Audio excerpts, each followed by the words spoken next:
Hallelujah. ਪਰਮੇਸ਼ਵਰ ਦੇ ਪਵਿੱਤਰ ਨਾਮ ਦੀ ਤਾਰੀਫ ਹੋਵੇ। ਆਓ ਕੱਢਾਂਗੇ ਯਹੂਨਾ ਦੀ ਇੰਜੀਲ। ਯਹੂਨਾ ਦੀ ਇੰਜੀਲ। ਆਦਿ ਵਿੱਚ ਸ਼ਬਦ ਸੀ, ਸ਼ਬਦ ਪਰਮੇਸ਼ਵਰ ਦੇ ਸੰਗ ਸੀ ਅਤੇ ਸ਼ਬਦ ਪਰਮੇਸ਼ਵਰ ਸੀ। ਇਹੋ ਆਦਿ ਵਿੱਚ ਪਰਮੇਸ਼ਵਰ ਦੇ ਸੰਗ ਸੀ। ਸਭੋ ਕੁਛ ਉਸ ਤੋਂ ਰਚਿਆ ਗਿਆ ਅਤੇ ਰਚਨਾ ਵਿੱਚੋਂ ਇੱਕ ਵੀ ਵਸਤੂ ਉਸ ਤੋਂ ਬਿਨਾਂ ਨਹੀਂ ਰਚੀ ਗਈ। ਉਸ ਵਿੱਚ ਜਿਉਣ ਸੀ ਅਤੇ ਜਿਉਣ ਇਨਸਾਨ ਦਾ ਚਾਨਣ ਸੀ। ਉਹ ਚਾਨਣ ਹਨੇਰੇ ਵਿੱਚ ਚਮਕਦਾ ਹੈ, ਪਰ ਹਨੇਰੇ ਨੇ ਉਸ ਨੂੰ ਨਾ ਬੁਝਾਇਆ। ਪਰਮੇਸ਼ਵਰ ਦੇ ਵੱਲੋਂ ਯਹੂਨਾ ਨਾਮੇ ਇੱਕ ਮਨੁੱਖ ਭੇਜਿਆ ਹੋਇਆ ਸੀ। ਇਹ ਸਾਖੀ ਦੇਣ ਦੇ ਲਈ ਆਇਆ ਭਈ ਚਾਨਣ ਉੱਤੇ ਸਾਖੀ ਦੇਵੇ, ਤਾਂ ਜੋ ਸਭ ਲੋਕ ਉਸ ਦੇ ਰਾਹੀਂ ਨਿਸ਼ਚਾ ਕਰਨ। ਉਹ ਆਪ ਤਾਂ ਚਾਨਣ ਨਹੀਂ ਸੀ, ਪਰ ਉਹ ਚਾਨਣ ਉੱਤੇ ਸਾਖੀ ਦੇਣ ਆਇਆ ਸੀ। ਸੱਚਾ ਚਾਨਣ ਜਿਹੜਾ ਹਰੇਕ ਮਨੁੱਖ ਨੂੰ ਉਜਾਲਾ ਕਰਦਾ ਜਗਤ ਵਿੱਚ ਆਉਣ ਵਾਲਾ ਸੀ। ਉਹ ਜਗਤ ਵਿੱਚ ਸੀ ਅਤੇ ਜਗਤ ਉਸ ਤੋਂ ਰਚਿਆ ਗਿਆ, ਪਰ ਜਗਤ ਨੇ ਉਸ ਨੂੰ ਨਾ ਪਛਾਤਾ। ਉਹ ਆਪਣੇ ਘਰ ਆਇਆ, ਪਰ ਜਿਹੜੇ ਉਸ ਦੇ ਆਪਣੇ ਸਨ ਉਹਨਾਂ ਨੇ ਉਸ ਨੂੰ ਕਬੂਲ ਨਾ ਕੀਤਾ। ਪਰ ਜਿਨ੍ਹਾਂ ਨੇ ਉਸ ਨੂੰ ਕਬੂਲ ਕੀਤਾ, ਉਸ ਨੇ ਉਹਨਾਂ ਨੂੰ ਪਰਮੇਸ਼ਵਰ ਦੇ ਪੁੱਤਰ ਹੋਣ ਦਾ ਹੱਕ ਦਿੱਤਾ, ਅਰਥਾਤ ਜਿਨ੍ਹਾਂ ਨੇ ਉਸ ਦੇ ਨਾਮ ਉੱਤੇ ਨਿਸ਼ਚਾ ਕੀਤੀ। ਉਹ ਨਾ ਲਹੂ ਤੋਂ, ਨਾ ਸਰੀਰ ਦੀ ਇੱਛਾ ਤੋਂ, ਨਾ ਪੁਰਖ ਦੀ ਇੱਛਾ ਤੋਂ, ਪਰ ਪਰਮੇਸ਼ਵਰ ਤੋਂ ਪੈਦਾ ਹੋਏ। ਆਓ ਪ੍ਰਾਰਥਨਾ ਕਰਦੇ ਹਾਂ ਵਚਨ ਦੇ ਲਈ। ਹਾਲੇਲੂਇਆ। ਧੰਨਵਾਦ ਪ੍ਰਭੂ ਯਿਸੂ ਮਸੀਹ, ਸੱਚਮੁੱਚ ਖੁਦਾਵੰਦ ਤੇਰੇ ਵਚਨ 'ਚ ਲਿਖਿਆ ਹੈ ਪ੍ਰਭੂ ਜੀ, ਜਗਤ ਦਾ ਚਾਨਣ ਤੂੰ ਹੈ ਖੁਦਾਵੰਦ ਪ੍ਰਭੂ ਜੀ। ਜਿਹੜੇ ਲੋਕ ਤੇਰੇ ਤੇ ਵਿਸ਼ਵਾਸ ਕਰਦੇ ਹਨ ਪ੍ਰਭੂ ਯਿਸੂ ਮਸੀਹ, ਹਨੇਰੇ ਵਿੱਚ ਚਾਨਣ ਦੇ ਵਿੱਚ ਆ ਜਾਂਦੇ ਹਨ ਖੁਦਾਵੰਦਾ, ਕਿਉਂਕਿ ਇੱਕ ਦਿਨ ਉਹਨਾਂ ਦਾ ਜੀਵਨ ਹਨੇਰੇ ਵਿੱਚ ਹੁੰਦਾ ਹੈ, ਲੇਕਿਨ ਜਦੋਂ ਤੂੰ ਉਹਨਾਂ ਦੇ ਕੋਲ ਚਲੇ ਜਾਂਦਾ ਹੈ ਪ੍ਰਭੂ ਜੀ, ਉਹਨਾਂ ਦਾ ਜੀਵਨ ਚਾਨਣ ਵਾਲਾ ਜੀਵਨ ਹੋ ਜਾਂਦਾ ਹੈ ਪ੍ਰਭੂ ਯਿਸੂ ਮਸੀਹ। ਇਸੇ ਤਰ੍ਹਾਂ ਖੁਦਾਵੰਦ ਪ੍ਰਭੂ ਜੀ, ਇੱਕ ਰਹਾਬ ਵੈਸ਼ਿਆ ਸੀ ਖੁਦਾਵੰਦਾ, ਉਹ ਵੀ ਹਨੇਰੇ ਵਿੱਚ ਸੀ ਖੁਦਾਵੰਦ, ਲੇਕਿਨ ਪ੍ਰਭੂ ਯਿਸੂ ਮਸੀਹ ਜਦੋਂ ਮੇਰੇ ਮਹਾਨ ਪਿਤਾ ਤੇਰਾ ਚਾਨਣ ਉਹਦੇ ਕੋਲ ਆਇਆ ਤੇ ਪ੍ਰਭੂ ਯਿਸੂ ਮਸੀਹ ਵਿਸ਼ਵਾਸੀਆਂ ਦੇ ਵਿੱਚ ਉਸ ਦਾ ਨਾਮ ਲਿਖਿਆ ਗਿਆ ਪ੍ਰਭੂ ਯਿਸੂ ਮਸੀਹ। ਤੇ ਸੱਚਮੁੱਚ ਖੁਦਾਵੰਦਾ ਅੱਜ ਵੀ ਬਹੁਤ ਲੋਕ ਹਨੇਰੇ ਵਿੱਚ ਹਨ, ਲੇਕਿਨ ਪ੍ਰਭੂ ਯਿਸੂ ਮਸੀਹ ਤੂੰ ਚਾਹਨਾ ਹੈ ਪ੍ਰਭੂ ਜੀ ਵੀ ਉਹਨਾਂ ਨੂੰ ਚਾਨਣ ਵਿੱਚ ਲਿਆਵੇਂ। ਤੇ ਖੁਦਾਵੰਦ ਪ੍ਰਭੂ ਯਿਸੂ ਮਸੀਹ ਬਹੁਤ ਲੋਕ ਖੁਦਾਵੰਦਾ ਹਨੇਰੇ ਵਿੱਚੋਂ ਬਾਹਰ ਹੋ ਕੇ ਚਾਨਣ ਵਿੱਚ ਪ੍ਰਵੇਸ਼ ਕਰ ਰਹੇ ਹਨ। ਤੇ ਪ੍ਰਭੂ ਯਿਸੂ ਮਸੀਹ ਜਿਹੜੇ ਚਾਨਣ ਵਿੱਚ ਪ੍ਰਵੇਸ਼ ਕਰਨਗੇ ਉਹ ਅਨੰਤ ਜੀਵਨ ਨੂੰ ਪਾਣਗੇ ਖੁਦਾਵੰਦਾ। ਤੇ ਪ੍ਰਭੂ ਯਿਸੂ ਮਸੀਹ ਇਸ ਕਲੀਸਿਆ ਦੇ ਉੱਪਰ ਵੀ ਆਪਣਾ ਚਾਨਣ ਫੈਲਾਣਾ ਹੈ ਪ੍ਰਭੂ ਯਿਸੂ ਮਸੀਹ। ਇੱਕ ਇੱਕ ਦੇ ਹਿਰਦੇ ਨੂੰ ਛਿੱਦ ਦੇਣਾ ਹੈ ਪ੍ਰਭੂ ਜੀ। ਬੋਲਣ ਵਾਲਾ ਕੋਈ ਮਾਂਸ ਅਤੇ ਲਹੂ ਨਾ ਹੋਵੇ, ਬੋਲਣ ਵਾਲਾ ਤੇਰਾ ਪਵਿੱਤਰ ਆਤਮਾ ਹੋਵੇ। ਦਇਆ ਕਰ, ਕਿਰਪਾ ਕਰ ਪ੍ਰਭੂ ਯਿਸੂ ਮਸੀਹ। ਤੇਰਾ ਧੰਨਵਾਦ ਕਰਦਾ ਤੂੰ ਆਪਣੇ ਨਬੀ ਭਾਈ ਵਿਲੀਅਮ ਮੈਰੀ ਬ੍ਰੈਨਮ ਦੇ ਦੁਆਰਾ ਸਾਨੂੰ ਵੀ ਉਸ ਚਾਨਣ ਨੂੰ ਦਿੱਤਾ ਪ੍ਰਭੂ ਜੀ। ਤੇ ਉਹ ਚਾਨਣ ਅੱਜ ਖੁਦਾਵੰਦ ਪ੍ਰਭੂ ਯਿਸੂ ਮਸੀਹ ਸਾਨੂੰ ਰਾਹ ਦਿਖਾ ਰਿਹਾ ਹੈ ਪ੍ਰਭੂ ਜੀ। ਚਾਨਣ ਕੁਝ ਹੋਰ ਨਹੀਂ, ਚਾਨਣ ਤੇਰਾ ਪ੍ਰਕਾਸ਼, ਤੇਰਾ ਰੈਵਲੇਸ਼ਨ ਹੈ ਖੁਦਾਵੰਦਾ, ਤੇਰੇ ਸਮੇਂ ਦਾ ਸੰਦੇਸ਼ ਹੈ ਖੁਦਾਵੰਦਾ। ਤੂੰ ਦਇਆ ਕਰ, ਕਿਰਪਾ ਕਰ। ਮੈਂ ਸਾਰਾ ਆਦਰ ਜਲਾਲ ਮਹਿਮਾ ਪ੍ਰਭੂ ਯਿਸੂ ਮਸੀਹ ਤੇਰੇ ਸਾਮਰਥੀ ਜਿੰਦਾ ਜਲਾਲੀ ਨਾਮ ਦਿੰਦਾ। ਆਮੀਨ। ਹਾਲੇਲੂਇਆ। ਪਰਮੇਸ਼ਵਰ ਦੇ ਪਵਿੱਤਰ ਨਾਮ ਦੀ ਤਾਰੀਫ ਹੋਵੇ। ਔਰ ਯਹੂਨਾ 1 ਦੇ ਵਿੱਚ ਲਿਖਿਆ ਹੈ, ਕਹਿੰਦਾ ਉਹ ਜਗਤ ਸੀ, ਜਗਤ ਦੇ ਵਿੱਚ ਸੀ ਅਤੇ ਜਗਤ ਨੇ ਉਸ ਨੂੰ ਨਾ ਪਛਾਤਾ। ਹੁਣ ਸੱਚਮੁੱਚ ਜਿਹੜਾ ਯਿਸੂ ਮਸੀਹ ਉਹ ਕੌਣ ਸੀ? ਯਿਸੂ ਮਸੀਹ ਚਾਨਣ। ਹੁਣ ਤੁਹਾਨੂੰ ਪਤਾ ਜਦੋਂ ਕੋਈ ਚਾਨਣ, ਜਦੋਂ ਕਿਤੇ ਹਨੇਰਾ ਹੁੰਦਾ, ਹਨੇਰੇ ਵਿੱਚ ਜੇ ਚਾਨਣ ਆਵੇ ਤਾਂ ਸਾਰਾ ਹਨੇਰਾ ਦੂਰ ਹੋ ਜਾਂਦਾ। ਇਸੇ ਤਰ੍ਹਾਂ ਸਾਡਾ ਪ੍ਰਭੂ ਯਿਸੂ ਮਸੀਹ ਕੌਣ ਆ? ਚਾਨਣ ਆ। ਤੇ ਜਦੋਂ ਯਿਸੂ ਮਸੀਹ ਇਸ ਧਰਤੀ ਤੇ ਆਇਆ ਤੇ ਕੀ ਕੀਤਾ? ਸਾਰੇ ਹਨੇਰੇ ਨੂੰ ਉਹਨੇ ਦੂਰ ਕਰ ਦਿੱਤਾ। ਲੇਕਿਨ ਬਹੁਤ ਲੋਕਾਂ ਨੇ ਜਿਨ੍ਹਾਂ ਨੇ ਪ੍ਰਭੂ ਯਿਸੂ ਮਸੀਹ ਤੇ ਵਿਸ਼ਵਾਸ ਨਹੀਂ ਕੀਤਾ, ਉਹ ਉਹਨੂੰ ਵੇਖ ਨਹੀਂ ਸਕੇ, ਉਹਦੇ ਪ੍ਰਕਾਸ਼ਨ ਨੂੰ, ਉਹਦੇ ਰਿਵਲੇਸ਼ਨ, ਉਹਦੀ ਗੱਲਾਂ ਨੂੰ ਸਮਝ ਨਹੀਂ ਸਕੇ। ਕਿਉਂਕਿ ਜਿਹੜੇ ਲੋਕ ਸਰੀਰ ਦੇ ਵਿੱਚ ਚੱਲਦੇ ਆ ਉਹ ਕਦੇ ਵੀ ਉਸ ਚਾਨਣ ਦੀ ਰੋਸ਼ਨੀ ਨੂੰ ਦੇਖ ਨਹੀਂ ਸਕਦੇ, ਕਿਉਂਕਿ ਯਿਸੂ ਮਸੀਹ ਚਾਨਣ ਸੀਗਾ। ਉਹ ਬਾਈਬਲ ਇਸੇ ਤਰ੍ਹਾਂ ਬਿਆਨ ਕਰਦੀ ਆ ਵੀ ਜਿਹੜਾ ਵੀ ਚਾਨਣ ਦੇ ਪਿੱਛੇ ਚੱਲੂਗਾ ਉਹ ਪ੍ਰਕਾਸ਼ਵਾਨ ਹੋਊਗਾ, ਕਿਉਂਕਿ ਚਾਨਣ ਵਿੱਚ ਚੱਲਣ ਵਾਲਾ ਮਨੁੱਖ ਖੁਦ ਚਾਨਣ ਹੋ ਜਾਂਦਾ ਹੈ। ਜਿਹੜਾ ਮਨੁੱਖ ਹਨੇਰੇ ਵਿੱਚ ਰਹਿੰਦਾ ਆ ਉਹ ਕਦੇ ਵੀ ਅਜਿਆਲੇ ਵਿੱਚ ਨਹੀਂ ਚੱਲ ਸਕਦਾ। ਲੇਕਿਨ ਜਿਹੜੇ ਮਨੁੱਖ ਅਜਿਆਲੇ ਵਿੱਚ ਚੱਲਦੇ ਆ, ਚਾਨਣ ਵਿੱਚ ਚੱਲਦੇ ਆ, ਉਹਨਾਂ ਦੇ ਕੰਮ ਵੀ ਚਾਨਣ ਵਰਗੇ ਹੁੰਦੇ ਆ। ਉਹਨਾਂ ਦੇ ਕੰਮ ਵੀ ਪਾਕ ਪਵਿੱਤਰ ਤੇ ਸਾਫ਼ ਸੁਥਰੇ ਹੁੰਦੇ ਆ। ਇਸ ਕਰਕੇ ਸਾਨੂੰ ਚਾਹੀਦਾ ਆ ਸਭਨਾਂ ਨੂੰ ਵੀ ਇਸ ਚਾਨਣ ਦੇ ਵਿੱਚ ਲੱਗੀਏ, ਕਿਉਂਕਿ ਇਹ ਚਾਨਣ ਕੋਈ ਹੋਰ ਨਹੀਂ, ਅਨੰਤ ਕਾਲ ਦਾ ਪਿਤਾ, ਸ਼ਾਂਤੀ ਦਾ ਰਾਜਕੁਮਾਰ ਪ੍ਰਭੂ ਯਿਸੂ ਮਸੀਹ ਆ। ਤੇ ਇਹ ਚਾਨਣ ਜਿੱਥੇ ਜਿੱਥੇ ਜਾਂਦਾ ਉਹ ਲੋਕਾਂ ਦੇ ਜੀਵਨਾਂ ਨੂੰ ਬਦਲ ਦਿੰਦਾ ਹੈ। ਜੇ ਪਾਪੀਆਂ ਦੇ ਕੋਲ ਜਾਂਦਾ, ਚੁੰਗੀ ਲੈਣ ਵਾਲਿਆਂ ਦੇ ਕੋਲ ਜਾਂਦਾ, ਉਹਨਾਂ ਦੇ ਜੀਵਨਾਂ ਨੂੰ ਬਦਲ ਦਿੰਦਾ। ਜੇ ਵੇਸ਼ਿਆਵਾਂ ਦੇ ਕੋਲ ਜਾਂਦਾ, ਉਹਨਾਂ ਦਾ ਜੀਵਨ ਵੀ ਬਦਲ ਦਿੰਦਾ ਹੈ। ਆਓ ਅਸੀਂ ਪੜ੍ਹਦੇ ਹਾਂ ਯਹੋਸ਼ੂਆ 2:1। ਯਹੋਸ਼ੂਆ 2:1। ਤਦ ਨੂਨ ਦੇ ਪੁੱਤਰ ਯਹੋਸ਼ੂਆ ਨੇ ਸਿੱਟਿਮ ਤੋਂ 2 ਮਨੁੱਖਾਂ ਨੂੰ ਚੁੱਪਚਾਪ ਭੇਦ ਲੈਣ ਲਈ ਘੱਲਿਆ ਅਤੇ ਉਹਨਾਂ ਨੂੰ ਆਖਿਆ, ਜਾ ਕੇ ਉਸ ਦੇਸ਼ ਨੂੰ ਅਰਥਾਤ ਯਰੀਹੋ ਨੂੰ ਵੇਖੋ। ਤਾਂ ਉਹ ਗਏ ਅਤੇ ਇੱਕ ਵੇਸ਼ਵਾ ਦੇ ਘਰ ਵਿੱਚ, ਜਿਸ ਦਾ ਨਾਮ ਰਹਾਬ ਸੀ, ਵੜ ਕੇ ਉੱਥੇ ਟਿਕੇ। ਤਾਂ ਯਰੀਹੋ ਦੇ ਰਾਜੇ ਨੂੰ ਆਖਿਆ ਗਿਆ ਕਿ ਵੇਖੋ, ਅੱਜ ਦੇ ਰਾਤ 2 ਇਸਰਾਏਲੀਆਂ ਵਿੱਚੋਂ ਮਨੁੱਖ ਇਸ ਦੇਸ਼ ਦੀ ਖੋਜ ਲਈ ਆਏ ਹੋਏ ਹਨ। ਤਦ ਯਰੀਹੋ ਦੇ ਰਾਜੇ ਨੇ ਰਹਾਬ ਨੂੰ ਘੱਲਿਆ, ਭਈ ਉਹਨਾਂ ਮਨੁੱਖਾਂ ਨੂੰ ਲਿਆ ਜਿਹੜੇ ਤੇਰੇ ਕੋਲ ਹਨ ਅਤੇ ਤੇਰੇ ਘਰ ਵਿੱਚ ਹਨ, ਕਿਉਂ ਜੋ ਸਾਰੇ ਦੇਸ਼ ਨੂੰ ਖੋਜਣ ਆਏ ਹਨ, ਸਾਡੇ ਦੇਸ਼ ਨੂੰ ਖੋਜਣ ਆਏ ਹਨ। ਤਾਂ ਉਸ ਤੀਵੀਂ ਨੇ ਉਹਨਾਂ ਨੂੰ ਦੋਹਾਂ ਮਨੁੱਖਾਂ ਨੂੰ ਲੈ ਕੇ ਲੁਕਾ ਦਿੱਤਾ ਤੇ ਇਉਂ ਆਖਿਆ ਭਈ ਉਹ ਮਨੁੱਖ ਮੇਰੇ ਕੋਲ ਤਾਂ ਆਏ ਤਾਂ ਸਨ, ਪਰ ਮੈਨੂੰ ਨਹੀਂ ਪਤਾ ਕਿ ਉਹ ਕਿੱਥੇ ਦੇ ਸਨ। ਅਤੇ ਇਉਂ ਹੋਇਆ ਜਦ ਫਾਟਕਾਂ ਦੇ ਬੰਦ ਕਰਨ ਦੇ ਵੇਲੇ ਹਨੇਰਾ ਸੀ ਤਾਂ ਉਹ ਮਨੁੱਖ ਕਿੱਧਰੇ ਨਿਕਲ ਗਏ ਅਤੇ ਇਹ ਮੈਨੂੰ ਨਹੀਂ ਪਤਾ ਕਿ ਉਹ ਮਨੁੱਖ ਕਿੱਥੇ ਚਲੇ ਗਏ ਹਨ। ਛੇਤੀ ਨਾਲ ਉਹਨਾਂ ਦਾ ਪਿੱਛਾ ਕਰੋ, ਕਿਉਂ ਜੋ ਤੁਸੀਂ ਉਹਨਾਂ ਨੂੰ ਜਾ ਟੱਕਰੋਗੇ। ਪਰ ਜਾ ਉਹਨਾਂ ਨੂੰ ਛੱਤ ਉੱਤੇ ਲੈ ਗਈ ਅਤੇ ਸਣ ਦੀਆਂ ਗਰਨੀਆਂ ਦੇ ਹੇਠ ਜਿਹੜੇ ਛੱਤ ਉੱਤੇ ਚਿਣ ਕੇ ਰੱਖੇ ਹੋਏ ਸਨ ਲੁਕਾ ਦਿੱਤਾ। ਮਨੁੱਖ ਉਹਨਾਂ ਦੇ ਪਿੱਛੇ ਯਰਦਨ ਦੇ ਰਾਹ ਪੱਤਣ ਤੱਕ ਗਏ ਅਤੇ ਜਿਸ ਵੇਲੇ ਉਹਨਾਂ ਦਾ ਪਿੱਛਾ ਕਰਨ ਵਾਲੇ ਬਾਹਰ ਨਿਕਲ ਗਏ ਤਾਂ ਉਹਨਾਂ ਨੇ ਫਾਟਕ ਬੰਦ ਕਰ ਲਿਆ। ਉਹਨਾਂ ਦੇ ਲੰਮੇ ਪੈਣ ਤੋਂ ਪਹਿਲਾਂ ਉਹਨਾਂ ਨੂੰ ਛੱਤ ਦੇ ਕੋਲ ਗਈ ਅਤੇ ਚੜ੍ਹ ਗਈ ਅਤੇ ਉਹਨਾਂ ਨੂੰ ਆਖਿਆ ਭਈ ਮੈਂ ਤਾਂ ਜਾਣਦੀ ਹਾਂ ਕਿ ਯਹੋਵਾ ਨੇ ਇਹ ਦੇਸ਼ ਤੁਹਾਨੂੰ ਦੇ ਦਿੱਤਾ ਹੈ ਅਤੇ ਤੁਹਾਡਾ ਭੈ ਅਸਾਂ ਲੋਕਾਂ ਉੱਤੇ ਆ ਪਿਆ ਹੈ ਅਤੇ ਇਸ ਦੇਸ਼ ਦੇ ਸਾਰੇ ਵਸਨੀਕ ਤੁਹਾਡੇ ਅੱਗੋਂ ਟਲ ਜਾਂਦੇ ਹਨ, ਕਿਉਂ ਜੋ ਅਸਾਂ ਸੁਣਿਆ ਹੈ ਕਿ ਜਿਸ ਵੇਲੇ ਤੁਸੀਂ ਮਿਸਰ ਵਿੱਚੋਂ ਨਿਕਲੇ ਤਾਂ ਯਹੋਵਾ ਨੇ ਤੁਹਾਡੇ ਅੱਗੋਂ ਲਾਲ ਸਮੁੰਦਰ ਦੇ ਪਾਣੀ ਕਿਵੇਂ ਸੁਕਾ ਦਿੱਤਾ ਅਤੇ ਤੁਸਾਂ ਅਮੋਰੀਆਂ ਦੇ ਦੋਹਾਂ ਰਾਜਿਆਂ ਨਾਲ ਅਰਥਾਤ ਸਿਹੋਨ ਅਤੇ ਊਗ ਨਾਲ ਜਿਹੜੇ ਯਰਦਨ ਦੇ ਉਸ ਪਾਸੇ ਸਨ ਕਿਵੇਂ ਕੀਤਾ, ਜਿਨ੍ਹਾਂ ਦਾ ਤੁਸੀਂ ਮੁੱਢੋਂ ਨਾਸ਼ ਕਰ ਸੁੱਟਿਆ। ਅਤੇ ਜਦ ਅਸਾਂ ਸੁਣਿਆ ਤਾਂ ਸਾਡੇ ਮਨ ਪਾਣੀਓ ਪਾਣੀ ਹੋ ਗਏ ਅਤੇ ਤੁਹਾਡੇ ਕਾਰਨ ਕਿਸੇ ਮਨੁੱਖ ਵਿੱਚ ਹਿੰਮਤ ਨਾ ਰਹੀ, ਕਿਉਂ ਜੋ ਯਹੋਵਾ ਤੁਹਾਡਾ ਪਰਮੇਸ਼ਵਰ ਉੱਪਰਲੇ ਸਵਰਗ ਵਿੱਚ ਅਤੇ ਹੇਠਲੀ ਧਰਤੀ ਉੱਤੇ ਉਹ ਪਰਮੇਸ਼ਵਰ ਹੈ। ਸੋ ਹੁਣ ਤੁਸੀਂ ਮੇਰੇ ਨਾਲ ਯਹੋਵਾ ਦੀ ਸੌ ਖਾਓ, ਇਸ ਲਈ ਭਈ ਜਿਹੀ ਤੁਹਾਡੇ ਉੱਤੇ ਮੈਂ ਦਇਆ ਕੀਤੀ ਹੈ ਤੁਸੀਂ ਮੇਰੇ ਨਾਲ ਪਿਤਾ ਦੇ ਘਰਾਣੇ ਉੱਤੇ ਦਇਆ ਕਰੋਗੇ ਅਤੇ ਪੱਕਾ ਨਿਸ਼ਾਨ ਦਿਓ ਕਿ ਮੇਰੇ ਪਿਤਾ, ਮੇਰੀ ਮਾਤਾ, ਮੇਰੇ ਭਰਾਵਾਂ, ਮੇਰੀਆਂ ਭੈਣਾਂ ਅਤੇ ਜੋ ਕੁਝ ਉਹਨਾਂ ਦਾ ਹੈ ਜਿਉਂਦਾ ਰਹੇਗਾ ਅਤੇ ਸਾਰੀਆਂ ਜਾਨਾਂ ਨੂੰ ਮੌਤ ਤੋਂ ਛੁਡਾਓਗੇ। ਵੇਖ ਤਦ ਅਸੀਂ ਇਸ ਦੇਸ਼ ਵਿੱਚ ਆਵਾਂਗੇ। ਫਿਰ ਉਹ ਲੋਕਾਂ ਨੇ ਕੀ ਕਿਹਾ, ਜਿਹੜੇ ਦੋ ਲੋਕ ਸੀਗੇ, ਕਹਿੰਦਾ ਫਿਰ ਅਸੀਂ ਇਸ ਦੇਸ਼ ਵਿੱਚ ਆਵਾਂਗੇ ਤਾਂ ਇਹ ਕਿਰਮਚੀ ਸੂਤ ਦੀ ਡੋਰੀ ਇਹ ਬਾਰੀ ਨਾਲ ਬੰਨੀ ਜਿਸ ਦੇ ਵਿੱਚੋਂ ਦੀ ਸਾਨੂੰ ਉਤਾਰਿਆ ਹੈ ਅਤੇ ਆਪਣੇ ਪਿਤਾ, ਆਪਣੀ ਮਾਤਾ, ਆਪਣੇ ਭਰਾਵਾਂ ਅਤੇ ਆਪਣੇ ਪਿਤਾ ਦੇ ਸਾਰੇ ਟੱਬਰਾਂ ਨੂੰ ਆਪਣੇ ਕੋਲ ਘਰ ਵਿੱਚ ਇਕੱਠਾ ਕਰੀ। ਤਾਂ ਇਉਂ ਹੋਵੇਗਾ ਕਿ ਜੋ ਕੋਈ ਤੇਰੇ ਘਰ ਦੇ ਬੂਹੇ ਵਿੱਚੋਂ ਗਲੀ ਵਿੱਚ ਨਿਕਲ ਕੇ ਆ ਜਾਵੇਗਾ ਉਸ ਦਾ ਖੂਨ ਉਸ ਦੇ ਸਿਰ ਉੱਤੇ ਹੋਵੇਗਾ ਅਤੇ ਅਸੀਂ ਬੇਦੋਸ਼ੀ ਹੋਵਾਂਗੇ। ਹੁਣ ਅਸੀਂ ਬਾਈਬਲ ਦੇ ਵਿੱਚ ਪੜ੍ਹ ਰਹੇ ਹਾਂ ਰਹਾਬ ਵੈਸ਼ਿਆ ਬਾਰੇ।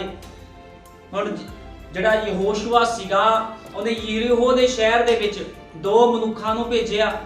ਹੁਣ ਇਹਨਾਂ ਮਨੁੱਖਾਂ ਦੇ ਨਾਮ ਨਹੀਂ ਲਿਖੇ ਗਏ, ਸਿਰਫ ਲਿਖਿਆ ਗਿਆ ਵੀ ਦੋ ਮਨੁੱਖਾਂ ਨੂੰ ਭੇਜਿਆ। ਹੁਣ ਜਦੋਂ ਇਹ ਦੋ ਮਨੁੱਖ ਸਥਾਨ ਦੇ ਵਿੱਚ ਗਏ ਤੇ ਜਿਹੜੇ ਉੱਥੇ ਦੇ ਲੋਕ ਸੀਗੇ ਉਹਨਾਂ ਨੂੰ ਪਤਾ ਲੱਗ ਗਿਆ ਵੀ ਦੋ ਮਨੁੱਖ ਇਸ ਸਥਾਨ ਦੇ ਵਿੱਚ ਆਏ ਆ, ਕਿਉਂਕਿ ਇਹ ਖੁਦਾ ਦੇ ਅਭਿਸ਼ਿਕਤ ਲੋਕ ਸੀਗੇ। ਇਹਨਾਂ ਦੀ ਚਾਲ, ਇਹਨਾਂ ਦਾ ਚੱਲਣ ਦਾ ਸਟਾਈਲ, ਇਹਨਾਂ ਦਾ ਹਰ ਕੋਈ ਗੱਲ ਕਰਨ ਦਾ ਸਟਾਈਲ ਅਲੱਗ ਸੀਗਾ, ਉਹਨਾਂ ਲੋਕਾਂ ਦੇ ਨਾਲ ਮੇਲ ਨਹੀਂ ਸੀ ਕਰ ਰਿਹਾ। ਇਸ ਕਰਕੇ ਉਹ ਲੋਕਾਂ ਨੇ ਪਛਾਣ ਲਿਆ ਵੀ ਇਹ ਲੋਕ ਅਲੱਗ ਜਿਹੇ ਲੋਕ ਆ, ਇਹ ਲੋਕ ਜਿਹੜੇ ਹੈਗੇ ਆ ਇਹ ਲੋਕਾਂ ਦੀ ਪਛਾਣ ਅਲੱਗ ਆ। ਤੇ ਕੀ ਹੋਇਆ ਜਦੋਂ ਲੋਕ ਉਸ ਸਥਾਨ ਦੇ ਵਿੱਚ ਗਏ ਤੇ ਕੀ ਹੁੰਦਾ ਆ, ਉਹਨਾਂ ਲੋਕਾਂ ਨੇ ਕੀ ਕੀਤਾ, ਰਹਾਬ ਵੇਸ਼ਵਾ ਦੇ ਘਰ ਨੂੰ ਜਾ ਕੇ ਦੇਖਣ ਦੀ ਕੋਸ਼ਿਸ਼ ਕੀਤੀ ਵੀ ਉੱਥੇ ਲੱਭਣ ਉਹਨੂੰ। ਲੇਕਿਨ ਕੀ ਹੋਇਆ, ਉਸ ਵੈਸ਼ਵਾ ਨੇ ਉਸ ਸਥਾਨ ਦੇ ਵਿੱਚ ਇਹਨਾਂ ਲੋਕਾਂ ਨੂੰ ਲੁਕੋਇਆ। ਹੁਣ ਮੈਂ ਤੁਹਾਨੂੰ ਦੱਸਣਾ ਚਾਹਨਾ ਇਹ ਦੋ ਲੋਕਾਂ ਨੇ ਹੀ, ਜਿਹੜੇ ਦੋ ਮਨੁੱਖ ਸੀ, ਇਹਨਾਂ ਨੇ ਹੀ ਉਹ ਪੂਰਾ ਦੇਸ਼ ਲਾਤਾ। ਉੱਥੇ ਰਾਜੇ ਦੇ ਵਿੱਚ ਹੜਕੰਪ ਮਚ ਗਿਆ, ਉਹ ਸਾਰੇ ਡਰ ਗਏ। ਉਹ ਕਹਿੰਦੇ ਕਿੱਥੋਂ ਦੋ ਲੋਕ ਆ ਗਏ ਆ। ਹੁਣ ਦੇਖੋ ਖੁਦਾ ਦਾ ਮਸਾ ਪਾਏ ਹੋਏ ਜਿਹੜੇ ਲੋਕ ਹੁੰਦੇ, ਜਿਹੜੇ ਉਹਦੀ ਹਜ਼ੂਰੀ ਵਿੱਚ ਚੱਲਣ ਵਾਲੇ ਲੋਕ ਹੁੰਦੇ ਆ, ਉਹ ਭਾਵੇਂ ਦੋ ਹੀ ਹੋਣ ਉਹ ਪੂਰੀ ਦੁਨੀਆ ਨੂੰ ਹਿਲਾ ਸਕਦੇ। ਜਿੱਦਾਂ ਇਹ ਦੋ ਮਨੁੱਖ ਜਿਹੜੇ ਵੀ ਜਾਸੂਸ ਸੀਗੇ ਤੇ ਉਸ ਦੇਸ਼ ਵਿੱਚ ਰਹਾਬ ਵੈਸ਼ਵਾ ਦੇ ਕੋਲ ਗਏ, ਯਰੀਹੋ ਦੇ ਦੇਸ਼ ਵਿੱਚ ਗਏ, ਉਸ ਜਗ੍ਹਾ ਦੇ ਵਿੱਚ ਗਏ ਤੇ ਕੀ ਹੋਇਆ, ਸਾਰੇ ਲੋਕ ਹਿਲ ਗਏ, ਜਿੰਨੇ ਲੋਕ ਸੀ ਡਰ ਗਏ। ਕਿਉਂ ਡਰੇ? ਕਿਉਂਕਿ ਇਹਨਾਂ ਦੇ ਨਾਲ ਖੁਦਾ ਸੀਗਾ। ਉਹਨਾਂ ਲੋਕਾਂ ਨੇ ਸੁਣਿਆ ਸੀ ਵੀ ਕਿੱਦਾਂ ਇਜ਼ਰਾਈਲੀ ਲੋਕਾਂ ਨੇ ਸੰਸਾਰ ਦੇ ਲੋਕਾਂ ਨੂੰ ਮਾਰਿਆ, ਲਾਲ ਸਮੁੰਦਰ ਨੂੰ ਪਾਰ ਕੀਤਾ। ਜਦੋਂ ਇਹਨਾਂ ਨੂੰ ਪਤਾ ਲੱਗਿਆ ਵੀ ਇਜ਼ਰਾਈਲੀ ਲੋਕ ਇਸ ਸਥਾਨ ਦੇ ਵਿੱਚ ਆਏ ਤੇ ਇਹ ਜਿਹੜੇ ਉੱਥੇ ਦੇ ਲੋਕ ਸੀ ਸਾਰੇ ਦੇ ਸਾਰੇ ਡਰ ਗਏ। ਲੇਕਿਨ ਇਹ ਲੋਕ ਇੱਕ ਰਹਾਬ ਵੈਸ਼ਵਾ ਦੇ ਘਰ ਵਿੱਚ ਗਏ। ਜਦੋਂ ਉਸ ਘਰ ਦੇ ਵਿੱਚ ਗਏ ਤੇ ਉਹਨੇ ਕੀ ਕੀਤਾ, ਇਹਨਾਂ ਤੇ ਦਇਆ ਕੀਤੀ, ਇਹਨਾਂ ਨੂੰ ਲੁਕੋ ਕੇ ਰੱਖਿਆ ਆਪਣੇ ਕੋਲ। ਕਿਉਂਕਿ ਜਿਹੜੀ ਰਹਾਬ ਵੈਸ਼ਵਾ ਸੀਗੀ ਉਹ ਖੁਦਾ ਵੱਲੋਂ ਚੁਣੀ ਹੋਈ ਸੀਗੀ। ਹੁਣ ਖੁਦਾਵੰਦ ਕਿਸੇ ਦੇ ਪਾਪਾ ਵੱਲ ਨਹੀਂ ਵੇਖਦਾ, ਚਾਹੇ ਕੋਈ ਜਿੱਦਾਂ ਮਰਜ਼ੀ ਗਲਤ ਇਨਸਾਨ ਹੋਵੇ, ਖੁਦਾਵੰਦ ਉਹਦੇ ਚੁਣੇ ਹੋਏ ਨੂੰ ਵੇਖਦਾ ਹੈ। ਹੁਣ ਕਿਸ ਤਰ੍ਹਾਂ ਜਦੋਂ ਇਹ ਗਲਤ ਔਰਤ ਸੀਗੀ ਇਹਦੇ ਘਰ ਦੇ ਵਿੱਚ ਉਹ ਦੋ ਗਏ ਤੇ ਇਹਨਾਂ ਨੇ ਉਹਨੂੰ ਗਲਤ ਲੈਂਗੁਏਜ ਨਹੀਂ ਬੋਲੀ, ਕਿਉਂਕਿ ਇਹ ਖੁਦਾ ਦੇ ਅਭਿਸ਼ਿਕਤ ਲੋਕ ਸੀਗੇ।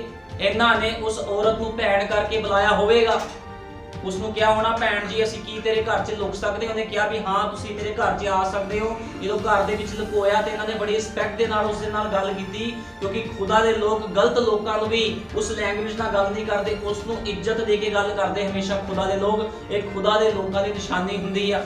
ਜੇ ਕੋਈ ਗਲਤ ਇਨਸਾਨ ਆ ਤੇ ਖੁਦਾ ਲੋਕ ਨਹੀਂ ਕਹਿੰਦੇ ਕਿ ਤੂੰ ਗਲਤ ਆ, ਤੂੰ ਚੋਰ ਆ, ਤੂੰ ਡਾਕੂ ਆ, ਉਹਨੂੰ ਹਮੇਸ਼ਾ ਉਹ ਭਾਈ ਆ ਭੈਣ ਕਹਿ ਕੇ ਹੀ ਸੰਬੋਧਿਤ ਕਰਦੇ ਆ, ਕਿਉਂਕਿ ਖੁਦਾਵੰਦ ਉਹਨਾਂ ਨੂੰ ਇਸੇ ਤਰ੍ਹਾਂ ਹੀ ਉਹਨਾਂ ਦੇ ਮਨਾਂ ਵਿੱਚ ਪਾਉਂਦਾ। ਤੇ ਜਦੋਂ ਰਹਾਬ ਵੈਸ਼ਵਾ ਦੇ ਘਰੇ ਲੋਕ ਗਏ, ਇਹਨਾਂ ਨੇ ਬੜੀ ਰਿਸਪੈਕਟ ਦੇ ਨਾਲ ਉਹਦੇ ਨਾਲ ਗੱਲਬਾਤ ਕੀਤੀ ਹੋਣੀ, ਇਸ ਕਰਕੇ ਉਸਨੇ ਆਪਣੇ ਘਰ ਦੇ ਵਿੱਚ ਉਹਨਾਂ ਨੂੰ ਰੱਖਿਆ। ਜਦੋਂ ਆਪਣੇ ਘਰ ਦੇ ਵਿੱਚ ਰੱਖਿਆ ਤੇ ਉਹ ਜਿਹੜੇ ਰਾਜੇ ਦੇ ਸਿਪਾਹੀ ਸੀਗੇ ਉਹ ਵੀ ਪਿੱਛੇ ਪਿੱਛੇ ਆਏ ਵੀ ਅਸੀਂ ਰਹਾਬ ਵੈਸ਼ਵਾ ਦੇ ਘਰ ਜਿਹੜੇ ਲੋਕ ਆ ਉਹਨਾਂ ਨੂੰ ਫੜ ਕੇ ਲਿਆਈਏ ਤੇ ਪਤਾ ਕਰੀਏ ਵੀ ਕਿਉਂ ਸਾਡੇ ਦੇਸ਼ ਵਿੱਚ ਇਜ਼ਰਾਈਲੀ ਆਏ ਆ, ਕਿਉਂਕਿ ਉਹ ਇਜ਼ਰਾਈਲੀਆਂ ਤੋਂ ਬਹੁਤ ਡਰੇ ਹੋਏ ਸੀਗੇ। ਉਹਨਾਂ ਨੇ ਸੁਣਿਆ ਸੀ ਵੀ ਇਜ਼ਰਾਈਲ ਦਾ ਪਰਮੇਸ਼ਵਰ ਵੱਡੇ ਵੱਡੇ ਚਿੰਨ ਚਮਤਕਾਰ ਕਰਕੇ ਇਹਨਾਂ ਨੂੰ ਗੁਲਾਮੀ ਵਿੱਚੋਂ ਬਾਹਰ ਕੱਢ ਲਿਆਇਆ, ਤੇ ਇਸ ਕਰਕੇ ਉੱਥੇ ਦੇ ਜਿਹੜੇ ਲੋਕ ਸੀ ਉਹ ਡਰੇ ਹੋਏ ਸੀਗੇ। ਸਾਰੇ ਲੋਕ ਉਸ ਸਥਾਨ ਵਿੱਚ ਡਰੇ ਹੋਏ ਸੀਗੇ। ਹੁਣ ਵਾਅਦਾ ਕੀਤੀ ਹੋਈ ਧਰਤੀ, ਹੁਣ ਜਦੋਂ ਇਹ ਉਹਦੇ ਕੋਲ ਆਏ ਤੇ ਇਹਨਾਂ ਨੇ ਕਿਹਾ ਵੀ ਪਰਮੇਸ਼ਵਰ ਨੇ ਸਾਨੂੰ ਇਹ ਸਥਾਨ ਜਿਹੜੀ ਵਾਅਦਾ ਕੀਤੀ ਹੋਈ ਧਰਤੀ ਆ ਸਾਨੂੰ ਦੇ ਦਿੱਤੀ ਆ। ਉਹ ਕਹਿੰਦੀ ਫਿਰ ਤੁਸੀਂ ਮੇਰੇ ਤੇ ਦਇਆ ਕਰਿਓ, ਮੇਰੇ ਪਰਿਵਾਰ ਤੇ ਦਇਆ ਕਰਿਓ ਵੀ ਜਦੋਂ ਤੁਸੀਂ ਇਸ ਦੇਸ਼ ਤੇ ਹਮਲਾ ਕਰੋਗੇ ਤੇ ਤੁਹਾਡੀ ਕਿਰਪਾ ਮੇਰੇ ਉੱਤੇ ਹੋਣੀ ਚਾਹੀਦੀ ਆ। ਤੇ ਇਹਨਾਂ ਦੋ ਲੋਕਾਂ ਨੇ ਕਿਹਾ ਵੀ ਤੁਸੀਂ ਕੀ ਕਰਨਾ? ਰਹਾਬ ਵੈਸ਼ਿਆ ਨੂੰ ਕਿਹਾ ਵੀ ਭੈਣ ਤੂੰ ਕੀ ਕਰਨਾ ਆ ਵੀ ਜਦੋਂ ਅਸੀਂ ਹਮਲਾ ਕਰੀਏ ਤੂੰ ਆਪਣੇ ਘਰ ਦੇ ਬਾਹਰ ਇੱਕ ਲਾਲ ਰੰਗ ਦਾ ਧਾਗਾ ਬੰਨਣਾ ਆ, ਕਿਰਮਚੀ ਰੰਗ ਦਾ ਧਾਗਾ ਬੰਨਣਾ ਆ, ਤੇ ਜਦੋਂ ਅਸੀਂ ਉਸ ਨੂੰ ਦੇਖਾਂਗੇ ਤੇ ਤੈਨੂੰ ਬਖਸ਼ ਦਵਾਂਗੇ। ਲੇਕਿਨ ਜੇ ਕੋਈ ਉਸ ਦਾਇਰੇ ਵਿੱਚੋਂ ਬਾਹਰ ਆਂਦਾ ਤੇ ਬਖਸ਼ਿਆ ਨਹੀਂ ਜਾਵੇਗਾ। ਉਹ ਲਾਲ ਰੰਗ ਦਾ ਜਿਹੜਾ ਧਾਗਾ ਸੀਗਾ ਉਹ ਨਿਸ਼ਾਨੀ ਸੀਗੀ, ਇੱਕ ਵਿੱਚ ਲਿਖਿਆ ਕਿਰਮਚੀ ਰੰਗ ਦਾ ਧਾਗਾ ਤੁਸੀਂ ਬੰਨਣਾ ਆ ਤੇ ਤੁਹਾਡਾ ਬਚਾਅ ਹੋਊਗਾ।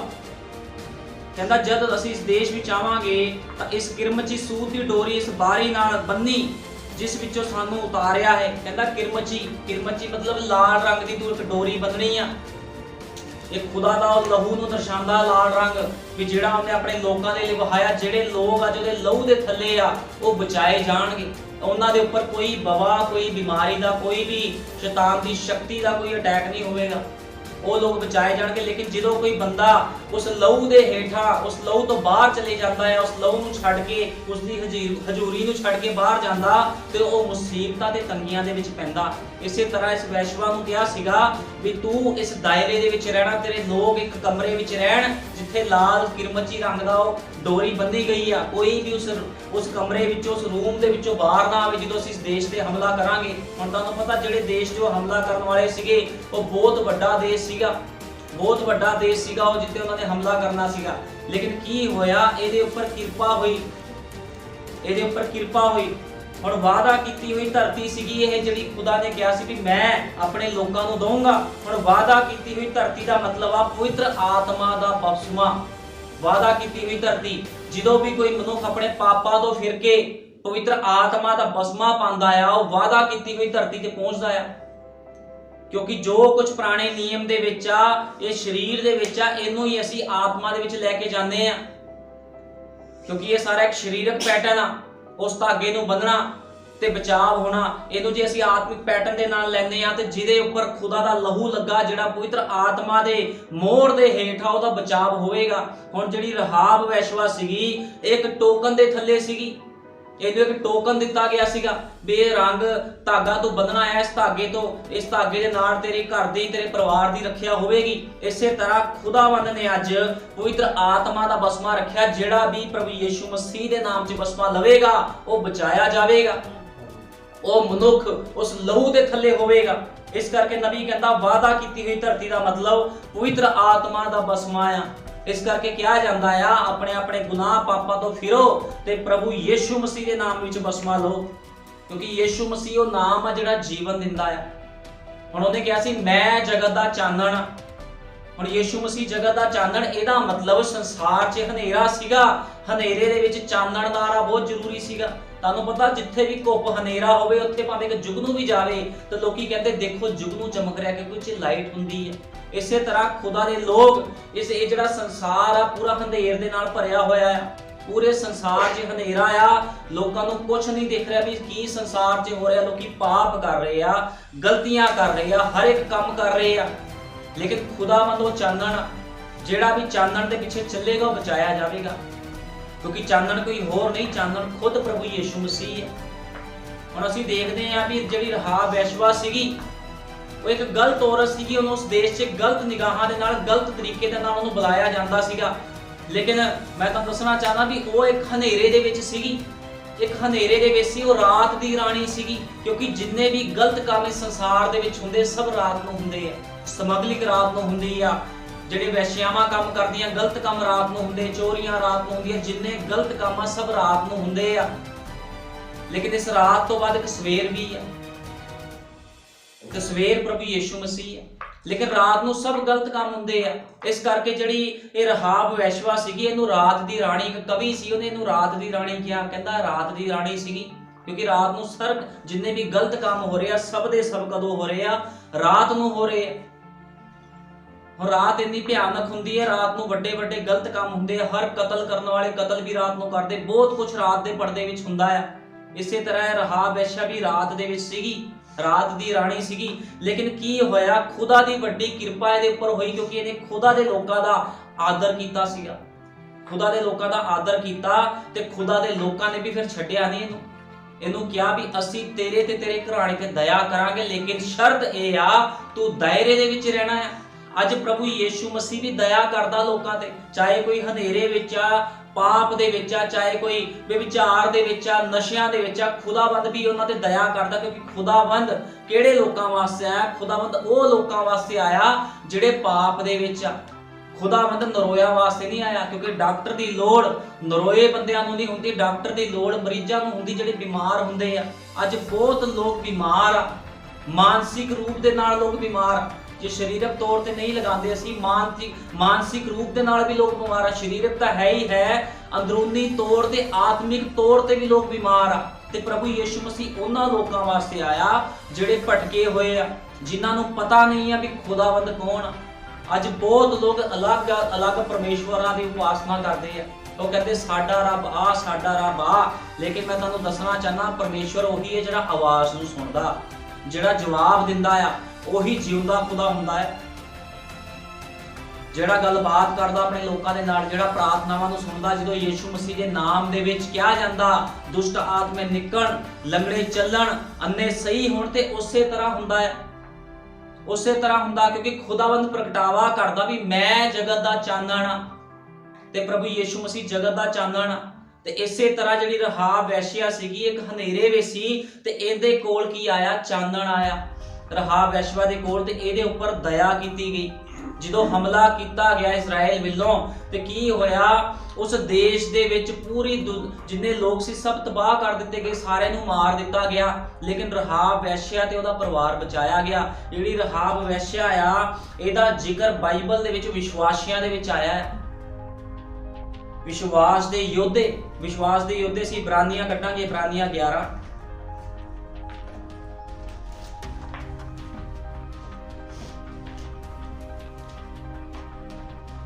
ਇਬਰਾਨੀਆਂ 11 ਵਿੱਚ ਅਸੀਂ ਪੜ੍ਹਦੇ ਹਾਂ,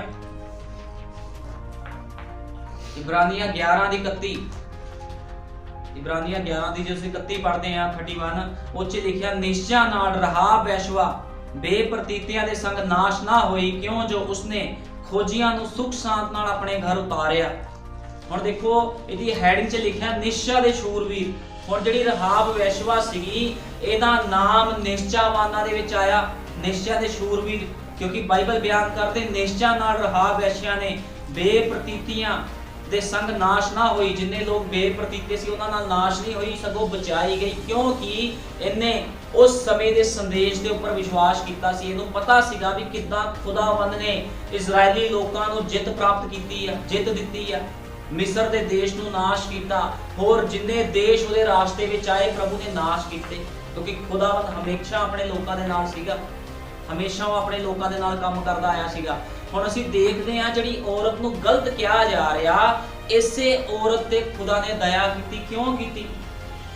ਹਾਲਾਂਕਿ ਇਹਦਾ ਨਾਮ ਕੱਲਾ ਰਹਾਬ ਨਹੀਂ ਲਿਖਿਆ ਗਿਆ, ਰਹਾਬ ਵੈਸ਼ਵਾ ਲਿਖਿਆ ਗਿਆ, ਕਿਉਂਕਿ ਇੱਕ ਗਲਤ ਔਰਤ ਸੀਗੀ। ਲੇਕਿਨ ਫਿਰ ਵੀ ਖੁਦਾ ਨੇ ਦਇਆ ਕੀਤੀ, ਕਿਉਂਕਿ ਇਹਨੇ ਖੁਦਾ ਦੇ ਜਿਉਂਦੇ ਵਚਨ ਤੇ ਵਿਸ਼ਵਾਸ ਕੀਤਾ ਸੀ।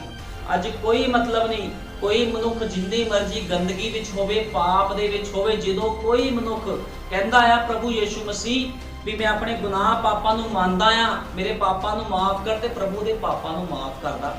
ਕਿਉਂਕਿ ਪ੍ਰਭੂ ਕਹਿੰਦਾ ਮੈਂ ਤੁਹਾਡੇ ਪਾਪਾਂ ਨੂੰ ਉਹ ਸਮੁੰਦਰ 'ਚ ਸਿੱਟ ਦਿੰਦਾ ਆ ਜਿਹਦਾ ਕੋਈ ਵੀ ਥੱਲਾ ਨਹੀਂ ਆ।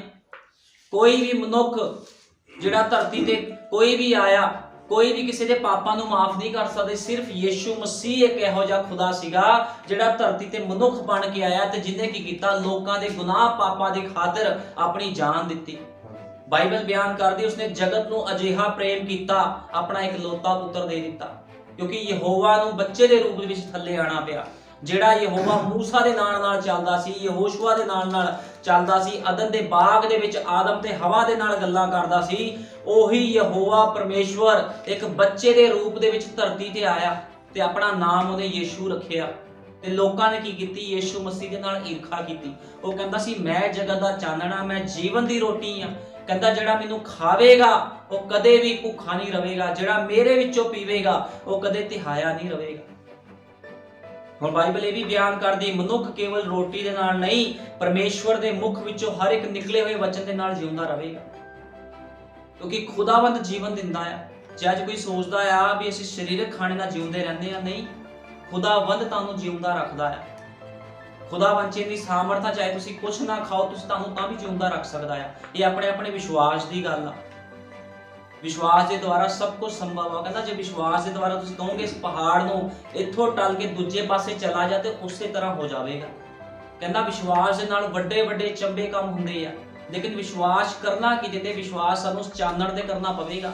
ਹੁਣ ਇਸੇ ਚਾਨਣ ਤੇ ਵਿਸ਼ਵਾਸ ਇਹ ਰਹਾਬ ਵੈਸ਼ਵਾ ਨੇ ਕੀਤਾ ਸੀਗਾ। ਜਦੋਂ ਇਹਨੇ ਵਿਸ਼ਵਾਸ ਕੀਤਾ ਤੇ ਇਹਦਾ ਘਰਾਣਾ ਬਚਾਇਆ ਗਿਆ। ਅੱਜ ਕੀ ਖੁਦਾਵੰਦ ਪਾਪੀਆਂ ਤੇ ਦਇਆ ਨਹੀਂ ਕਰਦਾ। ਉਹ ਕਹਿੰਦਾ ਸਿਰਫ ਤੁਸੀਂ ਵਿਸ਼ਵਾਸ ਕਰੋ, ਜਿੰਨੇ ਮਰਜ਼ੀ ਤੁਹਾਡੇ ਪਾਪ ਹੋਣ, ਜਿੰਨੇ ਮਰਜ਼ੀ ਤੁਹਾਡੇ ਗੁਨਾਹ ਹੋਣ, ਮੈਂ ਮਾਫ ਕਰੂੰਗਾ। ਖੁਦਾਵੰਦ ਅੱਜ ਵੀ ਮਾਫ ਕਰਨ ਦੀ ਸਾਮਰਥ ਰੱਖਦਾ ਹੈ। ਅਫਸੀਆਂ ਕੱਢਾਂਗੇ, ਅਫਸੀਆਂ 5:8। ਅਫਸੀਆਂ 5:8। ਕਿਉਂ ਜੋ ਤੁਸੀਂ ਅੱਗੇ ਹਨੇਰਾ ਸਾਓ, ਪਰ ਹੁਣ ਪ੍ਰਭੂ ਵਿੱਚ ਹੋ ਕੇ ਚਾਨਣ ਹੋ। ਤੁਸੀਂ ਚਾਨਣ ਦੇ ਪੁੱਤਰਾਂ ਵਾਂਗ ਚੱਲੋ। ਅਫਸੀਆਂ 5:8 ਕੀ ਕਹਿੰਦੀ ਹੈ? ਅਫਸੀਆਂ 5:8 ਵਿੱਚ ਲਿਖਿਆ ਆ, ਕਿਉਂ ਜੋ ਤੁਸੀਂ ਅੱਗੇ ਹਨੇਰਾ ਸਾਓ। ਕਹਿੰਦਾ ਪਹਿਲਾਂ ਤੁਸੀਂ ਹਨੇਰੇ ਵਿੱਚ ਸੀਗੇ, ਪਰ ਹੁਣ ਪ੍ਰਭੂ ਵਿੱਚ ਹੋ ਕੇ ਤੁਸੀਂ ਚਾਨਣ ਹੋ। ਕਹਿੰਦਾ ਹੁਣ ਤੁਸੀਂ ਪ੍ਰਭੂ ਵਿੱਚ ਹੋ ਗਏ, ਹੁਣ ਤੁਸੀਂ ਚਾਨਣ ਹੋ। ਤੁਹਾਡੇ ਕੰਮ ਹਨੇਰਿਆਂ ਵਾਲੇ ਨਹੀਂ ਹੋਣੇ ਚਾਹੀਦੇ। ਅੱਜ ਬਹੁਤ ਲੋਕ ਕਹਿੰਦੇ ਅਸੀਂ ਪ੍ਰਭੂ ਦੇ ਵਿੱਚ ਆ ਗਏ ਆ। ਪ੍ਰਭੂ ਵਿੱਚ ਆ ਕੇ ਵੀ ਲੋਕ ਹਨੇਰੇ ਵਾਲੇ ਕੰਮ ਕਰਦੇ ਆ, ਗਲਤ ਕੰਮ ਕਰਦੇ ਆ, ਗਲਤ ਜੀਵਨ ਬਤੀਤ ਕਰਦੇ ਆ। ਬਹੁਤ ਲੋਕ ਚਰਚਾਂ ਵਿੱਚ ਜਾਂਦੇ ਆ, ਲੇਕਿਨ ਚਰਚਾ ਤੋਂ ਬਾਹਰ ਜਾ ਕੇ ਉਹਨਾਂ ਦਾ ਜੀਵਨ ਫਿਰ ਗਲਤ ਹੁੰਦਾ। ਇਸ ਤਰ੍ਹਾਂ ਨਹੀਂ ਕਰਨਾ ਚਾਹੀਦਾ। ਜਦੋਂ ਕੋਈ ਜਿਉਂਦੇ ਖੁਦਾ ਦੀ ਹਜ਼ੂਰੀ ਵਿੱਚ ਆਉਂਦਾ ਆ, ਜਦੋਂ ਉਹਨੇ ਚਾਨਣ ਨੂੰ ਵੇਖ ਲਿਆ ਤੇ ਉਹਨੂੰ ਹਨੇਰੇ ਵੱਲ ਕਦੇ ਵੇਖਣਾ ਨਹੀਂ ਚਾਹੀਦਾ। ਅੱਜ ਬਹੁਤ ਮਸੀਹ ਲੋਕ ਆ ਜਿਹੜੇ ਪਾਪ ਨੂੰ ਛੱਡ ਕੇ ਖੁਦਾ ਦੇ ਕੋਲ ਆਉਂਦੇ ਆ ਤੇ ਫਿਰ ਗੰਦਗੀ ਵਿੱਚ ਜਾਂਦੇ ਆ। ਜਿੱਦਾਂ ਬਾਈਬਲ ਬਿਆਨ ਕਰਦੀ ਕਿ ਸੂਰ ਨੂੰ ਜਿੰਨਾ ਮਰਜ਼ੀ ਨਵਾ ਲਓ, ਜਿੰਨਾ ਮਰਜ਼ੀ ਧਵਾ ਲਓ, ਉਹਨੇ ਫਿਰ ਜਾ ਕੇ ਚਿੱਕੜ 'ਚ ਹੀ ਬਹਿਣਾ ਹੈ।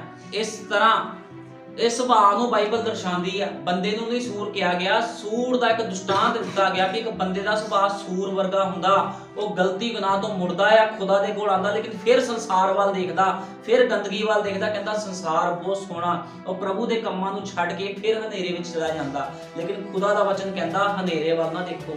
ਜੇ ਤੁਸੀਂ ਚਾਨਣ ਵਿੱਚ ਆਏ ਹੋ ਤੇ ਤੁਹਾਡੇ ਕੰਮ ਵੀ ਚਾਨਣ ਹੋਣੇ ਚਾਹੀਦੇ। ਜੇ ਅੱਜ ਕੋਈ ਕਹਿੰਦਾ ਮੈਂ ਮਸੀਹ ਆ ਤੇ ਉਹਦੇ ਅੰਦਰ ਮਸੀਹ ਹੋਣਾ ਚਾਹੀਦਾ ਹੈ। ਅੱਜ ਬਹੁਤ ਲੋਕ ਕਹਿੰਦੇ ਮੈਂ ਯੀਸ਼ੂ ਮਸੀਹ ਤੇ ਵਿਸ਼ਵਾਸ ਕਰਦਾ। ਬਹੁਤ ਲੋਕ ਕਹਿੰਦੇ ਆ ਯੀਸ਼ੂ ਮਸੀਹ ਤੇ ਭੂਤ ਵੀ ਵਿਸ਼ਵਾਸ ਕਰਦੇ ਆ, ਤਾਂ ਹੀ ਤਾਂ ਜਾਂਦੇ ਨਿਕਲ ਕੇ। ਜਦੋਂ ਉਹਨਾਂ ਨੂੰ ਸੇਵਕ ਲੋਕ ਕਹਿੰਦੇ ਆ ਵੀ ਯੀਸ਼ੂ ਮਸੀਹ ਦੇ ਨਾਮ 'ਚ ਨਿਕਲ ਤੇ ਵਿਸ਼ਵਾਸ ਕਰਦੇ ਆ ਵੀ ਯੀਸ਼ੂ ਮਸੀਹ ਖੁਦਾ, ਤੇ ਭੂਤ ਵੀ ਚਲੇ ਜਾਂਦੇ। ਵਿਸ਼ਵਾਸ ਕਰਨਾ ਕਾਫੀ ਨਹੀਂ ਹੈ। ਗੱਲ ਤੇ ਆ ਕਿ ਕੀ ਖੁਦਾਵੰਦ ਤੁਹਾਡੇ ਅੰਦਰ ਜਿਉਂਦਾ ਹੈ? ਵਿਸ਼ਵਾਸ ਕਰਨ ਦੇ ਨਾਲ ਕੋਈ ਲਾਭ ਨਹੀਂ। ਵਿਸ਼ਵਾਸ ਭੂਤ ਵੀ ਕਰਦੇ ਆ। ਗੱਲ ਇਹ ਆ ਯੀਸ਼ੂ ਮਸੀਹ ਤੁਹਾਡੇ ਅੰਦਰ ਹੋ ਕੇ ਜੀਣਾ ਚਾਹੀਦਾ ਹੈ। ਯੀਸ਼ੂ ਮਸੀਹ ਕੀ ਤੁਹਾਡੇ ਅੰਦਰ ਜੀ ਰਿਹਾ ਹੈ? ਜੇ ਯੀਸ਼ੂ ਮਸੀਹ ਤੁਹਾਡੇ ਅੰਦਰ ਜੀ ਰਿਹਾ ਆ ਤੇ ਫਿਰ ਬਹੁਤ ਵਧੀਆ ਗੱਲ ਆ। ਜੇ ਤੁਸੀਂ ਕਹਿੰਦੇ ਅਸੀਂ ਕੱਲਾ ਵਿਸ਼ਵਾਸ ਕਰਦੇ ਆ ਪ੍ਰਭੂ ਤੇ ਵੀ ਹਾਂ ਪ੍ਰਭੂ ਯੀਸ਼ੂ ਮਸੀਹ ਵੱਡੇ ਕੰਮ ਕਰਦਾ, ਸਭ ਕੁਝ ਕਰਦਾ, ਵਿਸ਼ਵਾਸ ਤਾਂ ਭੂਤ ਵੀ ਕਰਦੇ। ਉਹਨਾਂ ਨੂੰ ਪਤਾ ਹੁੰਦਾ ਆ ਵੀ ਹੁਣ ਮੇਰਾ ਨੰਬਰ ਆ ਗਿਆ। ਬਿਮਾਰੀਆਂ ਨੂੰ ਪਤਾ ਹੁੰਦਾ ਵੀ ਖੁਦਾ ਦੇ ਸੇਵਕ ਨੇ ਪ੍ਰਾਰਥਨਾ ਕਰਨੀ ਆ ਤੇ ਮੈਨੂੰ ਜਾਣਾ ਪਵੇਗਾ, ਕਿਉਂਕਿ ਬਿਮਾਰੀਆਂ ਵੀ ਸ਼ੈਤਾਨ ਵੱਲੋਂ ਹੁੰਦੀਆਂ ਆ। ਉਹਨੂੰ ਪਤਾ ਹੈ ਕਿ ਚਾਨਣ ਨੇ ਮੇਰੇ ਉੱਪਰ ਆਣਾ ਆ, ਵੀ ਚਾਨਣ ਜਦੋਂ ਆਵੇਗਾ ਤੇ ਹਨੇਰੇ ਨੇ ਦੂਰ ਹੋਣਾ ਹੀ ਹੋਣਾ। ਚਾਨਣ ਯੀਸ਼ੂ ਮਸੀਹ ਆ। ਜਦੋਂ ਚਾਨਣ ਕਿਸੇ ਬਿਮਾਰ ਦੇ ਉੱਪਰ ਪੈਂਦਾ ਆ, ਦੁਸ਼ਟ ਆਤਮੇ ਗ੍ਰਸਤ ਲੋਕਾਂ ਦੇ ਪੈਂਦਾ ਆ, ਉਸ ਚਾਨਣ ਦੇ ਸੇਕ ਨੂੰ ਬਿਮਾਰੀਆਂ ਦੁਸ਼ਟ ਆਤਮੇ ਬਰਦਾਸ਼ਤ ਨਹੀਂ ਕਰਦੇ, ਉਹਨਾਂ ਨੂੰ ਜਾਣਾ ਪੈਂਦਾ। ਕਿਉਂਕਿ ਤੁਹਾਨੂੰ ਪਤਾ, ਤੁਸੀਂ ਜਿੱਥੇ ਮਰਜ਼ੀ ਦੇਖੋ, ਚਾਹੇ ਤੁਸੀਂ ਬਹੁਤ ਵੱਡਾ ਹਾਲ ਲਗਾ ਲਓ, ਕਿਤੇ ਵੀ ਹਨੇਰਾ ਆ, ਜੇ ਤੁਸੀਂ ਇੱਕ ਟਿਊਬਲਾਈਟ ਲਗਾ ਕੇ ਉੱਥੇ ਬਟਨ ਦੱਬਦੇ ਹੋ ਤੇ ਚਾਨਣ ਹੀ ਚਾਨਣ ਹੋ ਜਾਂਦਾ, ਹਨੇਰਾ ਤੁਹਾਨੂੰ ਕਿਤੇ ਨਹੀਂ ਦਿਖਦਾ। ਇਸੇ ਤਰ੍ਹਾਂ ਖੁਦਾ ਕਹਿੰਦਾ, ਜੇ ਤੁਸੀਂ ਖੁਦਾ ਦੇ ਵਚਨ 'ਚ ਆਏ ਹੋ ਤੇ ਹਨੇਰੇ ਵਾਲੇ ਕੰਮ ਨਾ ਕਰੋ। ਜੇ ਚਾਨਣ ਵਿੱਚ ਹੋ ਤੇ ਚਾਨਣ ਵਾਲੇ ਤੁਹਾਡੇ ਕੰਮ ਹੋਣੇ ਚਾਹੀਦੇ ਆ। ਜੇ ਤੁਸੀਂ ਮਸੀਹ ਹੋ ਤੇ ਮਸੀਹ ਤੁਹਾਡੇ ਵਿੱਚੋਂ ਹੋ ਕੇ ਜੀਣਾ ਚਾਹੀਦਾ ਹੈ। ਲੋਕਾਂ ਨੂੰ ਪਤਾ ਹੋਣਾ ਚਾਹੀਦਾ ਵੀ ਇਹ ਭੈਣ ਭਾਈ ਮਸੀਹ ਆ। ਅੱਜ ਬਹੁਤ ਲੋਕ ਇਹੋ ਜਿਹੇ ਆ ਜਿਹੜੇ ਚਾਨਣ ਵਿੱਚ ਹੋਣ ਦਾ ਪ੍ਰਗਟਾਵਾ ਕਰਦੇ ਵੀ ਅਸੀਂ ਚਾਨਣ ਵਿੱਚ ਆ, ਲੇਕਿਨ ਹਨੇਰਿਆਂ ਵਾਲੇ ਕੰਮ ਕਰ ਰਹੇ ਆ। ਬਹੁਤ ਲੋਕ ਖੁਦਾ ਦੀ ਹਜ਼ੂਰੀ ਨੂੰ ਛੱਡ ਕੇ ਸੰਸਾਰ ਵਿੱਚ ਚਲੇ ਜਾਂਦੇ ਆ। ਜਿਹੜਾ ਐਤਵਾਰ ਦਾ ਦਿਨ ਆ ਖੁਦਾ ਦੀ ਹਜ਼ੂਰੀ ਦਾ ਦਿਨ ਆ, ਲੇਕਿਨ ਲੋਕ ਵਿਆਹਾਂ ਸ਼ਾਦੀਆਂ ਤੇ ਚਲੇ ਜਾਂਦੇ ਆ, ਹਨੇਰੇ ਵਿੱਚ ਚਲੇ ਜਾਂਦੇ ਆ। ਉਹਨਾਂ ਨੂੰ ਇਹ ਨਹੀਂ ਸਮਝ ਲੱਗਦੀ ਵੀ ਅਸੀਂ ਚਾਨਣ ਵਿੱਚ ਰਹਿ ਕੇ ਹਨੇਰੇ ਵਾਲੇ ਕੰਮ ਕਿਉਂ ਕਰ ਰਹੇ ਆ, ਲੇਕਿਨ ਲੋਕੀ ਕਰਦੇ ਆ ਕਿਉਂਕਿ ਉਹਨਾਂ ਦੇ ਅੰਦਰ ਚਾਨਣ ਨਹੀਂ ਆਇਆ। ਜਦੋਂ ਤੱਕ ਕਿਸੇ ਦੇ ਅੰਦਰ ਖੁਦਾ ਦਾ ਆਤਮਾ ਨਹੀਂ ਆਂਦਾ, ਉਹ ਬੰਦਾ ਕਦੇ ਵੀ ਸਹੀ ਜੀਵਨ ਬਤੀਤ ਨਹੀਂ ਕਰੇਗਾ, ਕਦੇ ਵੀ ਨਹੀਂ ਕਰੇਗਾ। ਇਸੇ ਕਰਕੇ ਪ੍ਰਭੂ ਯੀਸ਼ੂ ਮਸੀਹ ਨੇ ਕਿਹਾ ਸੀਗਾ ਆਪਣੇ ਚੇਲਿਆਂ ਨੂੰ, ਕਹਿੰਦਾ ਮੈਂ ਜਾਣਾ ਆ ਤੇ ਮੈਂ ਇੱਕ ਸਹਾਇਕ ਨੂੰ ਤੁਹਾਡੇ ਕੋਲ ਭੇਜੂੰਗਾ। ਜਦੋਂ ਸਹਾਇਕ ਆਵੇਗਾ ਤੇ ਮੇਰੀਆਂ ਕਈਆਂ ਹੋਈਆਂ ਗੱਲਾਂ ਤੁਹਾਨੂੰ ਸਿਖਾਵੇਗਾ। ਤੇ ਕੀ ਹੋਇਆ, ਜਿਹੜੇ ਉਹਦੇ ਚੇਲੇ ਸੀਗੇ, ਜਦੋਂ ਤੱਕ ਯੀਸ਼ੂ ਮਸੀਹ ਉਹਨਾਂ ਦੇ ਨਾਲ ਸੀ, ਉਹ ਸਰੀਰਕ ਸੀਗੇ ਚੇਲੇ, ਸਰੀਰਕ ਗੱਲਾਂ ਕਰਦੇ ਸੀ, ਸਰੀਰਕ ਸੀਗੇ ਉਹ। ਇੱਥੇ ਤੱਕ ਕਿ ਪਤਰਸ ਨੇ ਪ੍ਰਭੂ ਯੀਸ਼ੂ ਮਸੀਹ ਦਾ 3 ਵਾਰੀ ਇਨਕਾਰ ਵੀ ਕੀਤਾ, ਕਿਉਂਕਿ ਸਰੀਰ 'ਚ ਸੀਗਾ। ਜਦੋਂ ਯੀਸ਼ੂ ਮਸੀਹ ਨੂੰ ਮਾਰ ਪੈ ਰਹੀ ਸੀ ਵੀ ਡਰ ਗਿਆ, ਕਹਿੰਦਾ ਕਿਤੇ ਮੈਨੂੰ ਵੀ ਨਾ ਕੁੱਟਣ, ਮੈਨੂੰ ਵੀ ਨਾ ਫੜ ਲੈਣ। ਜਦੋਂ ਉਹਨੂੰ ਪੁੱਛਿਆ ਗਿਆ ਵੀ ਤੂੰ ਉਹਦਾ ਚੇਲਾ, ਕਹਿੰਦਾ ਮੈਂ ਉਹਦਾ ਚੇਲਾ ਨਹੀਂ ਆ। ਤੇ ਪ੍ਰਭੂ ਨੇ ਕਿਹਾ ਸੀ ਕੁੱਕੜ ਦੇ ਬਾਂਗ ਦੇਣ ਤੋਂ ਪਹਿਲਾਂ ਤੂੰ 3 ਵਾਰੀ ਮੇਰਾ ਇਨਕਾਰ ਕਰੇਗਾ। ਤੇ ਉਹਨੇ 3 ਵਾਰੀ ਉਹਦਾ ਇਨਕਾਰ ਕੀਤਾ ਸੀ, ਕਿਉਂਕਿ ਉਹ ਸਰੀਰ 'ਚ ਸੀਗਾ। ਲੇਕਿਨ ਜਦੋਂ ਪ੍ਰਭੂ ਯੀਸ਼ੂ ਮਸੀਹ ਦੀ ਡੈਥ ਹੋਈ, ਜਦੋਂ ਪ੍ਰਭੂ ਯੀਸ਼ੂ ਮਸੀਹ ਜਿਉਂਦਾ ਹੋ ਗਿਆ, 40 ਦਿਨ ਤੇ 40 ਰਾਤਾਂ ਧਰਤੀ ਤੇ ਰਿਹਾ। ਧਰਤੀ ਤੇ ਰਹਿਣ ਤੋਂ ਬਾਅਦ ਜਦੋਂ ਪ੍ਰਭੂ ਯੀਸ਼ੂ ਮਸੀਹ ਉਠਾਇਆ ਗਿਆ ਤੇ ਕੀ ਹੋਇਆ, ਉਹਨੇ ਆਪਣੇ ਚੇਲਿਆਂ ਨੂੰ ਕਿਹਾ ਸੀ, ਜਦੋਂ ਸਮਾਨ ਦੇ ਵਿੱਚ ਜਾ ਰਿਹਾ ਸੀ, ਆਪਣੇ ਚੇਲਿਆਂ ਨੂੰ ਕਹਿੰਦਾ ਸੀ ਜਦੋਂ ਤੱਕ ਕਰਾਰ ਕੀਤਾ ਹੋਇਆ ਪਵਿੱਤਰ ਆਤਮਾ ਨਹੀਂ ਆਂਦਾ, ਤੁਸੀਂ ਨਗਰ ਤੋਂ ਬਾਹਰ ਨਹੀਂ ਜਾਣਾ। ਕਹਿੰਦਾ ਤੁਸੀਂ ਨਗਰ ਤੋਂ ਬਾਹਰ ਨਾ ਜਾਇਓ। ਤੇ ਕੀ ਹੋਇਆ, ਉਹਨਾਂ ਨੇ ਪ੍ਰਾਰਥਨਾ ਕੀਤੀ। ਉਹ ਪ੍ਰਾਰਥਨਾ ਕਰਦੇ ਰਹੇ ਆਪਣੇ ਰੂਮ ਦੇ ਵਿੱਚ ਬੈਠ ਕੇ, ਆਪਣੇ ਨਗਰ ਦੇ ਵਿੱਚ ਬੈਠ ਕੇ 120 ਦੀ ਜਮਾਤ ਪ੍ਰਾਰਥਨਾ ਕਰਦੀ ਰਹੀ। 120 ਲੋਕ ਪ੍ਰਾਰਥਨਾ ਕਰ ਰਹੇ ਸੀ। ਤੇ ਕੀ ਹੋਇਆ, ਪੈਂਤੇਕੁਸਤ ਦੇ ਦਿਨ ਪਵਿੱਤਰ ਆਤਮਾ ਨੀਚੇ ਉਤਰਿਆ। ਤੇ ਕੀ ਹੋਇਆ, ਉਹਨਾਂ ਨੇ ਪਵਿੱਤਰ ਆਤਮਾ ਦਾ ਬਸਮਾ ਪਾਇਆ। ਸਾਰੇ ਦੇ ਸਾਰੇ ਲਹੂ ਦੇ ਹੇਠ ਚਲੇ ਗਏ, ਸਾਰੇ ਦੇ ਸਾਰੇ ਨੇ ਪਵਿੱਤਰ ਆਤਮਾ ਦਾ ਬਸਮਾ ਪਾਇਆ। ਤੇ ਕੀ ਹੋਇਆ, ਉਹਨਾਂ ਦੇ ਜੀਵਨ ਬਦਲ ਗਏ। ਉਹ ਜਿਹੜੇ ਸਰੀਰਕ ਲੋਕ ਸੀ ਉਹ ਆਤਮਿਕ ਬਣ ਗਏ। ਫਿਰ ਉਹਨਾਂ ਦੇ ਅੰਦਰ ਮਸੀਹ ਜੀਣ ਲੱਗ ਗਿਆ। ਪਹਿਲਾਂ ਉਹ ਵਿਸ਼ਵਾਸ ਕਰਦੇ ਸੀ, ਲੇਕਿਨ ਹੁਣ ਮਸੀਹ ਆਪ ਉਹਨਾਂ ਦੇ ਅੰਦਰ ਆ ਗਿਆ। ਜਿਹੜਾ ਪਤਰਸ ਕਹਿੰਦਾ ਸੀਗਾ, ਜਿਹਨੇ ਪਤਰਸ ਨੇ ਯੀਸ਼ੂ ਮਸੀਹ ਦਾ ਇਨਕਾਰ ਕੀਤਾ ਸੀ, ਉਹੀ ਪਤਰਸ ਕਹਿੰਦਾ ਮੈਨੂੰ ਪੁੱਠੀ ਸਲੀਬ ਦਿੱਤੀ ਜਾਵੇ। ਉਹਨਾਂ ਦੇ ਲੋਕਾਂ ਨੇ ਮਾਰਾਂ ਖਾਧੀਆਂ, ਲੇਕਿਨ ਉਹਨਾਂ ਨੇ ਖੁਦਾ ਦੇ ਵਚਨ ਨੂੰ ਥੱਲੇ ਨਹੀਂ ਕਰਨ ਦਿੱਤਾ। ਉਹ ਕਹਿੰਦੇ ਨਹੀਂ।